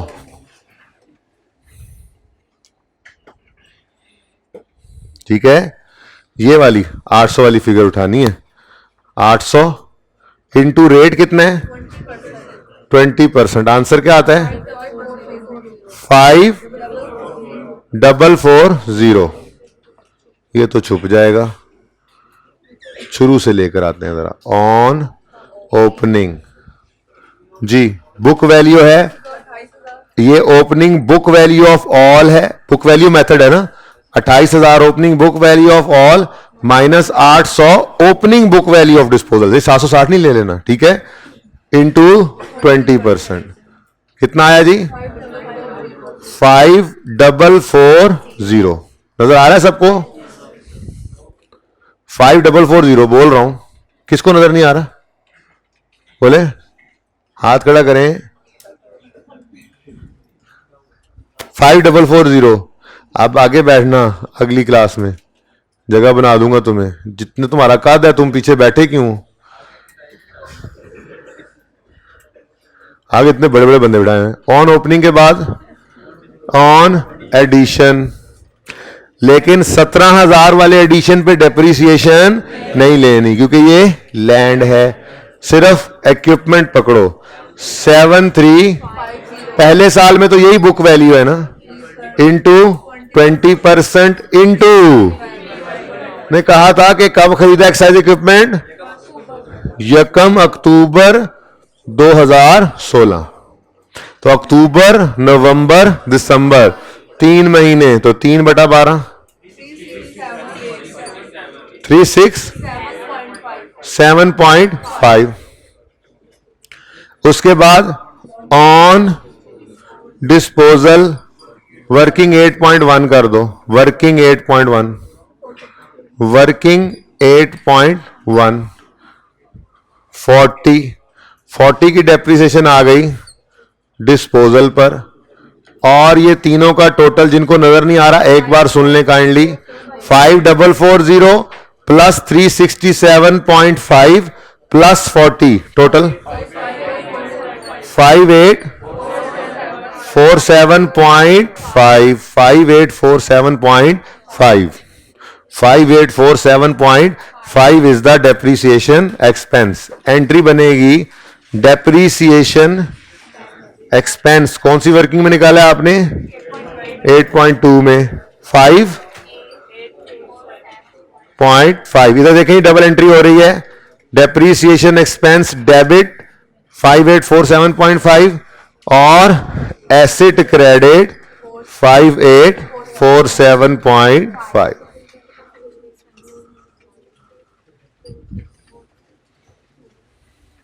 फुल फ्लैज आइए 16 रिवाइज हुआ। फ्रॉड बाद में देखते हैं। फ्रॉड फ्रॉड का पता थोड़ी लगता है। अब तो भाई एक ही एडजस्टमेंट रह गई है।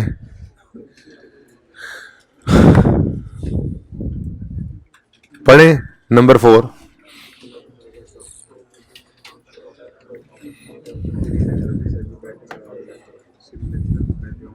बैटिंग आ गई, फिर टॉस हार के पहले बैटिंग उनको दे दी है। अच्छा हाँ, साड़ी तबीयत खराब रहनी है चेज दे विच आ के।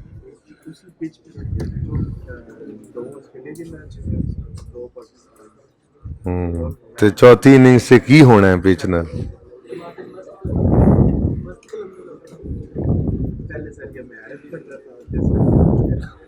हाँ वो भी खब्बा, कोई नहीं लग रहा है उनको बहुत थोड़े थोड़े स्कोरों पे आउट कर लें।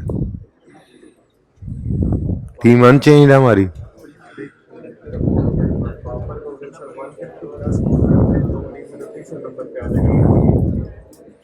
अच्छा जी, द क्लब हैज अ टक shop which earns a gross profit margin of 20% of sales. All sales of tuck shop are made on cash. इसका मतलब ये हुआ कि टक शॉप की सेल्स की एंट्री होगी जब भी निकल आई कैश डेबिट सेल्स क्रेडिट। ठीक है, सेल्स ऑफ टक शॉप। ठीक है, during the year stock costing 500 was destroyed by fire. Now this is abnormal loss. Abnormal loss की एंट्री आपको सिखाई हुई है। एबनॉर्मल लॉस ऑफ इन्वेंट्री की एंट्री सिखाई हुई है आपको, सिखाई हुई है। ऐसे ना करो, आप करेक्शन ऑफ एरर का टॉपिक याद करें। ऐसे ऐसे सर नहीं हिलेगा, फिर ऐसे ऐसे सर हिलेगा। कोई बात नहीं है, जिनको भूला हुआ उनको मैं दोबारा याद करवा देता हूं। ठीक है, मैंने आपको एबनॉर्मल लॉस ऑफ इन्वेंट्री की एंट्री सिखाई थी फिक्स्ड एसेट के ये जो डिस्ट्रक्शन वाला डिस्पोजल की एंट्री से डिराइव कराई थी, अगर आपको याद हो तो। ठीक है, क्वेश्चन नंबर कौन सा था ये देखें, इत्तेफाक से सामने वही ओपन हो गया। फिर मैंने कहा था दोबारा लिखूंगा, अब इधर देखो, एबनॉर्मल दोबारा लिखने लगा हूं। एबनॉर्मल लॉस यानी डिस्ट्रक्शन हो जाए या कुछ भी हो जाए, ठीक है, ऑफ इन्वेंट्री आज आ गया जी। तो मैंने आपको कहा था कि इन्वेंट्री एक करंट एसेट है, एक्यूमुलेशन का कॉन्सेप्ट इस पे लगता ही नहीं। तो इसका मतलब ये चीज तो होगी नहीं। याद आया आप कुछ ये तो बिल्कुल हो ही नहीं सकता। ठीक है, बाकी सब का सब बिल्कुल वैसे ही है। अगर इंश्योरेंस वालों की कोई इन्वॉल्वमेंट है तो कैश उनसे आ जाएगा, या कैश आने का वादा कर लेंगे वो क्या आएगा। ठीक है, उसके बाद फिक्स एसेट की बजाय इन्वेंट्री क्योंकि जा रही है तो इन्वेंट्री क्रेडिट कर लोगे आप। अब जितने की इन्वेंट्री जली और जितना कैश इंश्योरेंस वालों से आ गया, अगर जितने की इन्वेंट्री जली है उसके बराबर ही कैश आ गया तो फिर नो लॉस। और अगर इन्वेंट्री जली है मिसाल के तौर पे 100 रुपए की और इंश्योरेंस वालों ने 80 दिए हैं तो बाकी 20 प्रॉफिट एंड लॉस अकाउंट में बैलेंसिंग फिगर चली जानी थी। ये ऐसे ही सिखाया था आपको। ठीक है, और आपकी क्लास में ये एंट्री लिखी हुई, ये यहां पे लिखी हुई थी, मैंने बाद में मिटाई है ताकि दोबारा रिवाइज किया जा सके। ठीक है, तो यहां थे हम। तो अगर इन्वेंट्री में एबनॉर्मल लॉस आया है, ठीक है, तो यहीं पर एंट्री पास करा दो मुझे। 5 लाख की इन्वेंट्री जो है वो डिस्ट्रॉय हुई है बाय फायर। ठीक है, तो इसकी एंट्री बनेगी, एक्यूमुलेशन तो हो नहीं सकती, कैश या इंश्योरेंस क्लेम रिसीवेबल, फिर इन्वेंट्री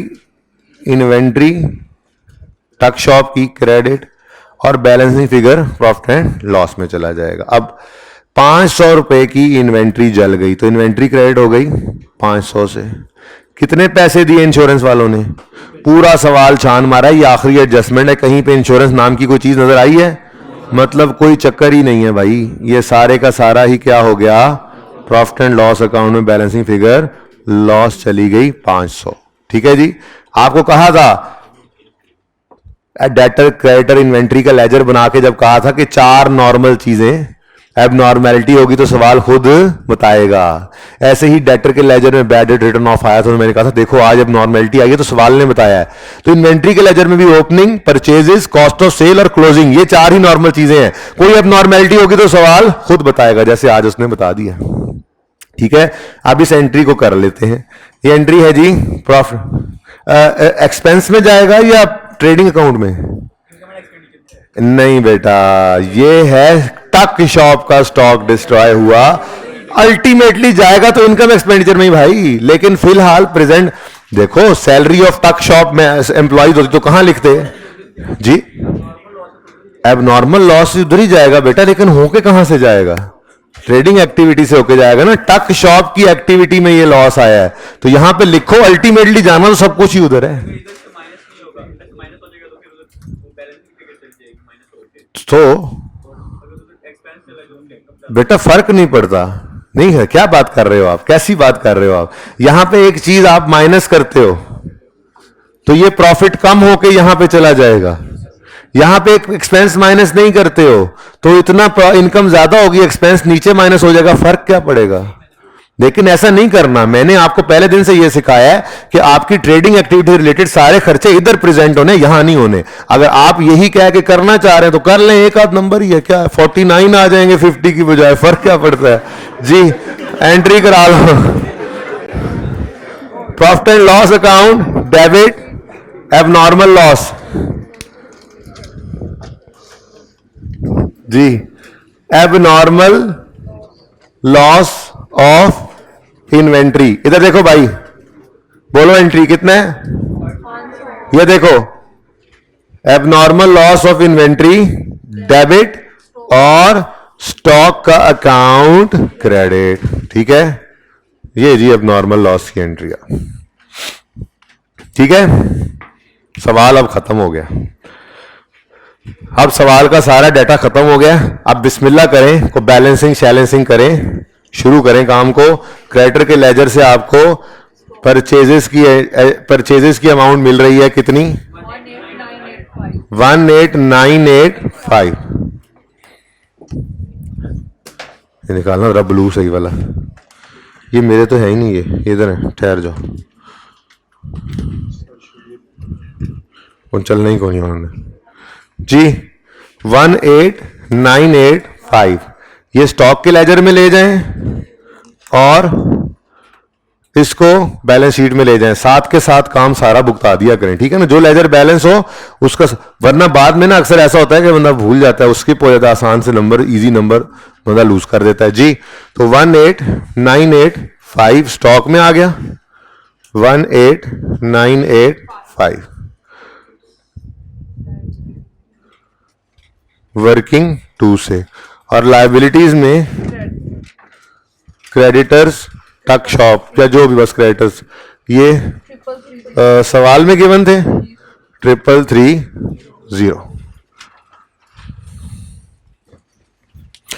अब टक शॉप की तरफ आए तो टक शॉप ने बिस्मिल्लाह करके कॉस्ट ऑफ सेल बैलेंसिंग दे दिया। ठीक है, ये अब नॉर्मेलिटी पहले से लिख लिया हमने जी, ये भी काम का नहीं निकला। Cost of sale balancing 18285। यार ये मार्कर ब्लू सही नहीं है भाई, किसी से मंगवा दें। नहीं वो मुझे लग रहा है वो सही नहीं चलेंगे, वो आ जाते हैं अभी जी। ये शायद नजर ना आ रहा हो तो 18285 ये क्या है जी? Cost of sales. ठीक है, कॉस्ट ऑफ सेल, और इसको भी रहने दो, एक ही है बस, गुजारा हो जाएगा।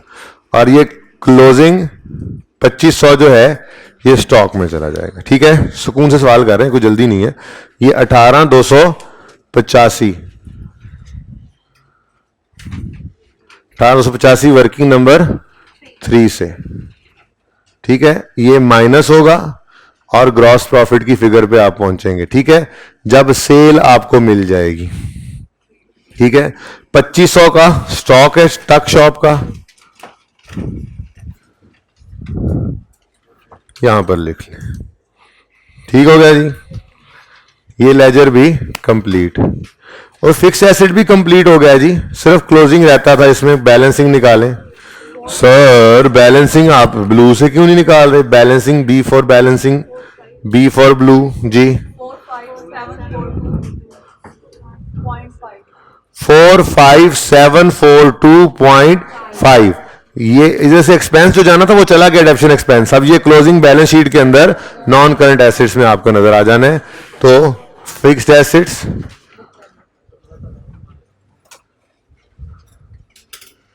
वर्किंग 4 में 45742.5,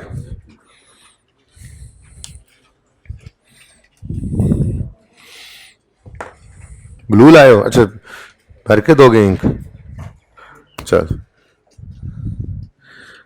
किसी चले हुए में भरना है, ठीक है, ये चल रहने दो। अच्छा जी, इसके बाद आगे बढ़ते हैं। रेंट एक्सपेंस के लेजर ने एक्सपेंस की फिगर बताई आपको 4193, ये 4193 एक्सपेंस में चला जाएगा और ये क्लोजिंग आज रेंट प्री पेड है 175, ये बैलेंस शीट। तो रेंट एक्सपेंस वर्किंग नंबर 5 में 4193, ये 4 लिखा है भाई एंड वालों, तो तसल्ली नहीं ना होती फिर बंदे की।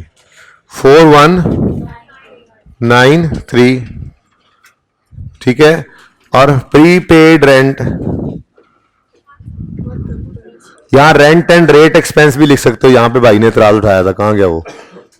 हाँ, कहां गया मेरा दोस्त इतराज वाला कि रेंट एंड रेट का नाम कहां है वो? रेंट एंड रेट कहां है? हाँ, इधर रेंट एंड रेट लिख लेना, ठीक है जी। 4193 और यहां पे प्रीपेड रेंट कितना? 175, सवाल में गिवन था। नेक्स्ट, सब्सक्रिप्शन इनकम से आपको इनकम की फिगर मिल रही है आज 31817.5, यही है जी। तो ये 31817.5 सब्सक्रिप्शन इनकम आ गई। वर्किंग नंबर 7 में 31817.5 और ये क्लोजिंग एडवांस है, सब्सक्रिप्शन इन एडवांस, और ये भी आपने ही निकाली थी वर्किंग 7.1 में 11825, ठीक है जी। उसके बाद डिस्पोजल का अकाउंट हो गया है। अच्छा, अब कैश के अकाउंट में ना आपने कुछ भी बैलेंसिंग नहीं निकालना, जो आपको पता लग रहा है, क्योंकि कैश पे हमें शक है कि इसमें कहीं उसने चूना लगाया है, ठीक है ना। इसलिए आपको यह बात तो पता लग गई है कि सेल्स जो है टक शॉप की वो कैश में आनी है, तो इसका मतलब यह हुआ कि एंट्री पढ़नी है कैश डेबिट सेल्स ऑफ टक शॉप क्रेडिट, ठीक है। अब ये फिगर आपको पता नहीं है, आप बैलेंसिंग नहीं निकाल लेना, यहां से कुछ भी बैलेंसिंग नहीं निकालना, क्योंकि हमें शक है कि यही लेकर निकल तो नहीं गया अकाउंटेंट। तो अगर ऐसी सूरत हाल, ऐसी रिक्वायरमेंट सवाल में आ जाए ना, कैश पे शक है ना, बैंक में तो सिर्फ बैंक स्टेटमेंट आ गई हो तो उसने ओपनिंग क्लोजिंग निकाल के दे दिया। नॉर्मली कैश ही सबसे ज्यादा प्रॉन होता है टू फ्रॉड, ठीक है। अकाउंटेंट के हाथ के नीचे पड़ा होता है, थोड़ा थोड़ा करके निकालता रहे, तो हमें इस पे शक है कि अकाउंटेंट ने इसमें कोई गड़बड़ ना की हो, तो इसलिए हम कैश के अकाउंट के अंदर सब कुछ आसपास से लेकर आएंगे और फिर एंड पे देखेंगे, अगर बैलेंस होगा तो कहेंगे ऐसे ही शक था बेचारे पे, कोई फ्रॉड नहीं है, और अगर बैलेंस ना हुआ तो फिगर निकल आएगी क्रेडिट साइड पे। अभी देखते हैं थोड़ी देर में, लेकिन फिलहाल तो एक प्रॉब्लम है। मैं ये कह रहा हूं कि सेल्स ऑफ टक शॉप जो है वो मैं आपको यहां से नहीं बैलेंसिंग निकालने दे रहा। आप इस सेल ऑफ टक शॉप को, मुझे नहीं पता, बस मुझे निकाल कर दें, कैसे भी निकालें।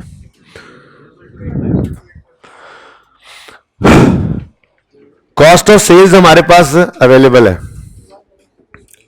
है, और सवाल के अंदर मार्कअप मार्जिन वाली बात भी अवेलेबल है, मार्जिन गिवन है बल्कि, ठीक है। तो मार्कअप मार्जिन की प्रैक्टिस भी इसी दिन के लिए की थी, खैर यूज तो होता ही रहता है बार बार भी। तो ये जो 20% ऑफ सेल है, इसका मतलब 100 किसको अज्यूम करोगे, प्रॉफिट कितना है, और कॉस्ट की थी ना रिवीजन मार्कअप मार्जिन की। कैसा लगा सवाल? तो सारा कुछ पढ़ा हुआ ही दोबारा आ रहा है, कोई नई चीज कौन पढ़ रहा है? नई चीज पहले दिन पढ़ ली थी हमने कराची सोशल क्लब में, इनकम एक्सपेंडिचर ऐसे बनता है, बस उसके बाद तो सब पढ़ा हुआ ही आ रहा है, ठीक है जी। तो कॉस्ट ऑफ सेल गिवन है, सेल इससे निकल सकती है, मार्कअप मार्जिन चूंकि अवेलेबल है, ठीक है। तो हम क्या कहेंगे जी, 18,285 ये गिवन अमाउंट है, कॉस्ट है, ठीक है। इसकी परसेंटेज 80 है, तो डिवाइड करेंगे इसको 80 से, चाहिए हमें सेल, मल्टीप्लाई करेंगे 100 से, कहानी खत्म, ठीक है जी। तो डिवाइडेड बाय 80 मल्टीप्लाइड बाय 100, 22856, ठीक है जी,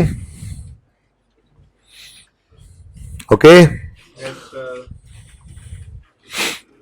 ले जी जीपी बताएं। 451 और नेट प्रॉफिट 4071 को राउंडिंग शाउंडिंग तो नहीं की हुई किसी ने? चलें अब हर जगह किया करें, या फिर चलें अब, ठीक है, अब चले आगे आ जाए। इधर प्रॉफिट फ्रॉम टक शॉप जी, और वर्किंग है, रिक्वायरमेंट है, वर्किंग है 4071, ठीक है जी।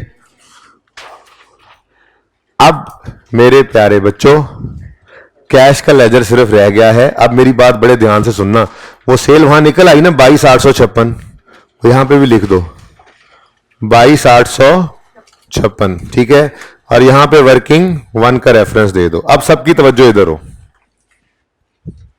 सबकी तवज्जो इधर, कैलकुलेटर उठाएं, चेक करें, अगर तो अरे सबकी तवज्जो इधर, तुम्हारी उधर है, वो हो जाएगा, वो यहीं पे कहीं नहीं जाता। ये निकल गया ना अगर आज से, फिर पकड़ में पहली बार आया है, एक आध बार और भी आएगा। और इंपॉर्टेंट ये कॉन्सेप्ट इसलिए ज्यादा हो गया है कि ये कभी कभी इनकम एक्सपेंडिचर में टेस्ट करता था, हर दफा तकरीबन सिंगल एंट्री के टॉपिक में चेक करता था, जो टॉपिक यहां से चला गया है। तो फिर ये एक्सपेक्टेड है कि ये पूछ ले, तो इसलिए बड़े ध्यान से सुनो। अब शक है हमें फ्रॉड ना किया हो, ठीक है। अब बैंक में नॉर्मली फ्रॉड हो नहीं सकता, बैंक तो बैंक स्टेटमेंट भी होती है, उसमें हाथ नहीं चलता ज्यादा, कैश ही होता है, कैश को हम चेक करेंगे, ठीक है। अगर तो सारा कुछ हम कहीं ना कहीं से लेकर आए, यहां पे मैंने कुछ बैलेंसिंग नहीं निकाला, ऐसे ही है ना, सारा कुछ कहीं ना कहीं से हम लेकर आए हैं, सवाल में गिवन था या हमने निकाला, ठीक है।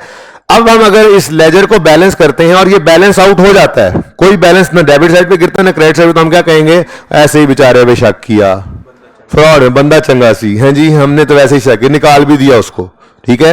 लेकिन खुदा ना खास्ता, ये देखो आप बैलेंस करते हो और बैलेंसिंग फिगर क्रेडिट साइड पे गिर जाती है, तो इसका मतलब कि कैश कुछ निकला है, ना तो वो बैंक में गया है, ना तनख्वाहों में गया है, ना सन्ड्री एक्सपेंस में गया है, ना इस वक्त दराज में पड़ा है, तो फिर कहां गया है, कैशियर के जेब में उसके साथ गया है। हर रोज आहिस्ता आहिस्ता जाता रहा होगा ना, आखिरी दिन तो हमने उसके जेब खाली करके भेजे होंगे, उसमें तो कुछ नहीं होना, ठीक है।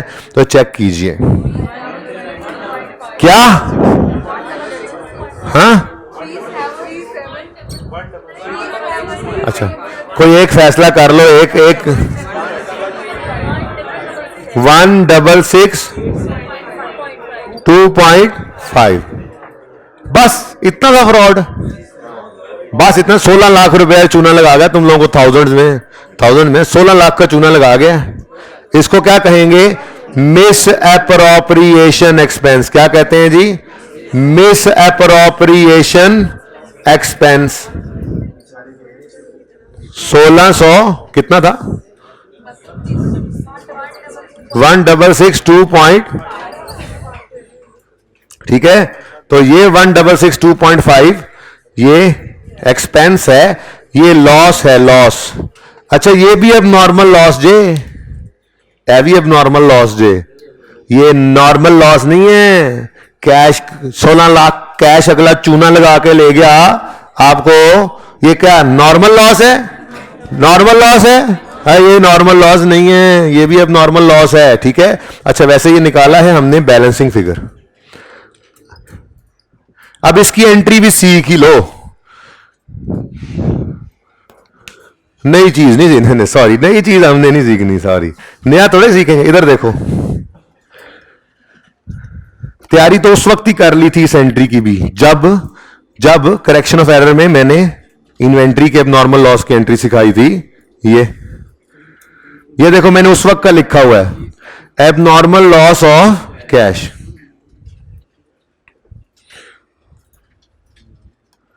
जी एबनॉर्मल लॉस ऑफ कैश की जर्नल एंट्री भी बिल्कुल ऐसे ही बनेगी जैसे ऊपर एबनॉर्मल लॉस ऑफ इन्वेंट्री की।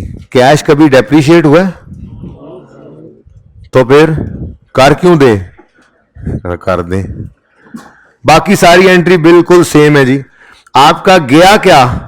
कैश, जैसे भी गया पर गया।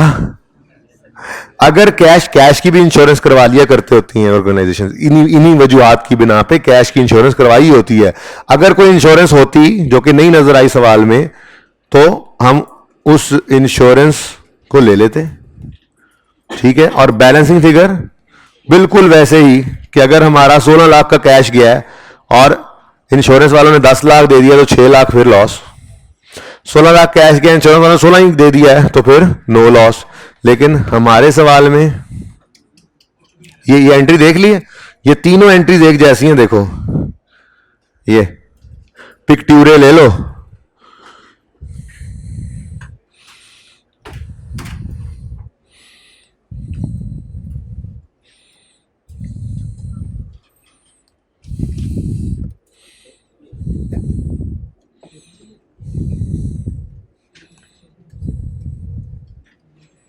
ठहर जाओ।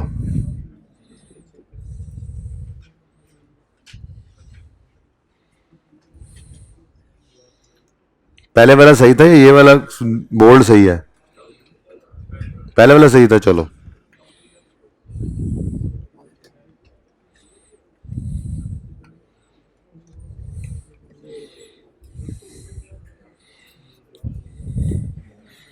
ठीक है जी, चले अप्लाई कर दें अब इसको सवाल पे।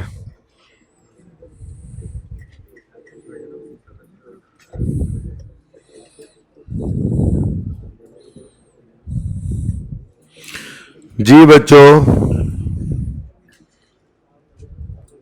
अब कैश या इंश्योरेंस क्लेम रिसीवेबल कोई आया है? नहीं।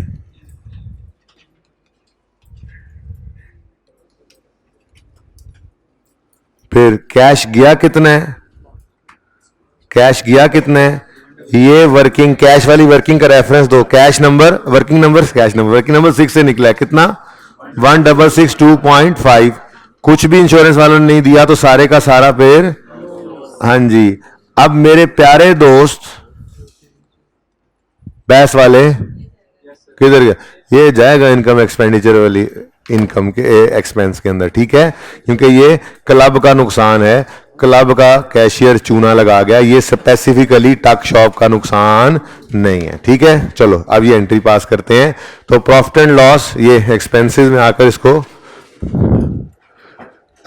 Miss appropriation expense, working number कौन सा? 6 है, 1662.5। ये डेबिट, इधर देखो डेबिट और कैश क्रेडिट हो तो गया क्रेडिट, ठीक है। चले जी, अब भूल ना जाना इस बेचारे को, ये क्लोजिंग कैश भी एसेट ही है हमारा 25। ठीक है जी, डन। नहीं जी, सवाल पूरा हो गया, लेकिन जो रिक्वायरमेंट ए है ना उसको आपने ऐसे करके कहीं लिख लेना है। मैं यहां पे लिख देता हूं। क्या है जी, अंग्रेजी क्या लिखी हुई थी? नहीं, अंग्रेजी क्या लिखी हुई थी सवाल की रिक्वायर? इधर यूं लिख लेना है आपने, amount of loss due to fraud is, इधर देखो, इज 1662,500 इज ₹1662,500 फुल स्टॉप, आगे वर्किंग नंबर 6 का रेफरेंस, ये वर्किंग, ये रिक्वायरमेंट ए पूरी हो। यानी हमने पूरा सवाल बिल्कुल वैसे ही किया, कैश की लेजर से बैलेंस ही निकाला और फिर उसकी अंग्रेजी लिख दी। ठीक है, अब बाकी सब कुछ तो हो गया जी। यहां से आपने क्या करना है, इसका सरप्लस से डेफिसिट निकालना है, उसको यहां पे लिख लेना है। ओपनिंग जनरल फंड निकालना है और एसेट और लायबिलिटी साइड का टोटल करना है। तो इस क्लास को यहीं पे एंड करते हैं, अगली क्लास इसके बाद शुरू करते हैं 15 मिनट बाद। अल्लाह हाफिज।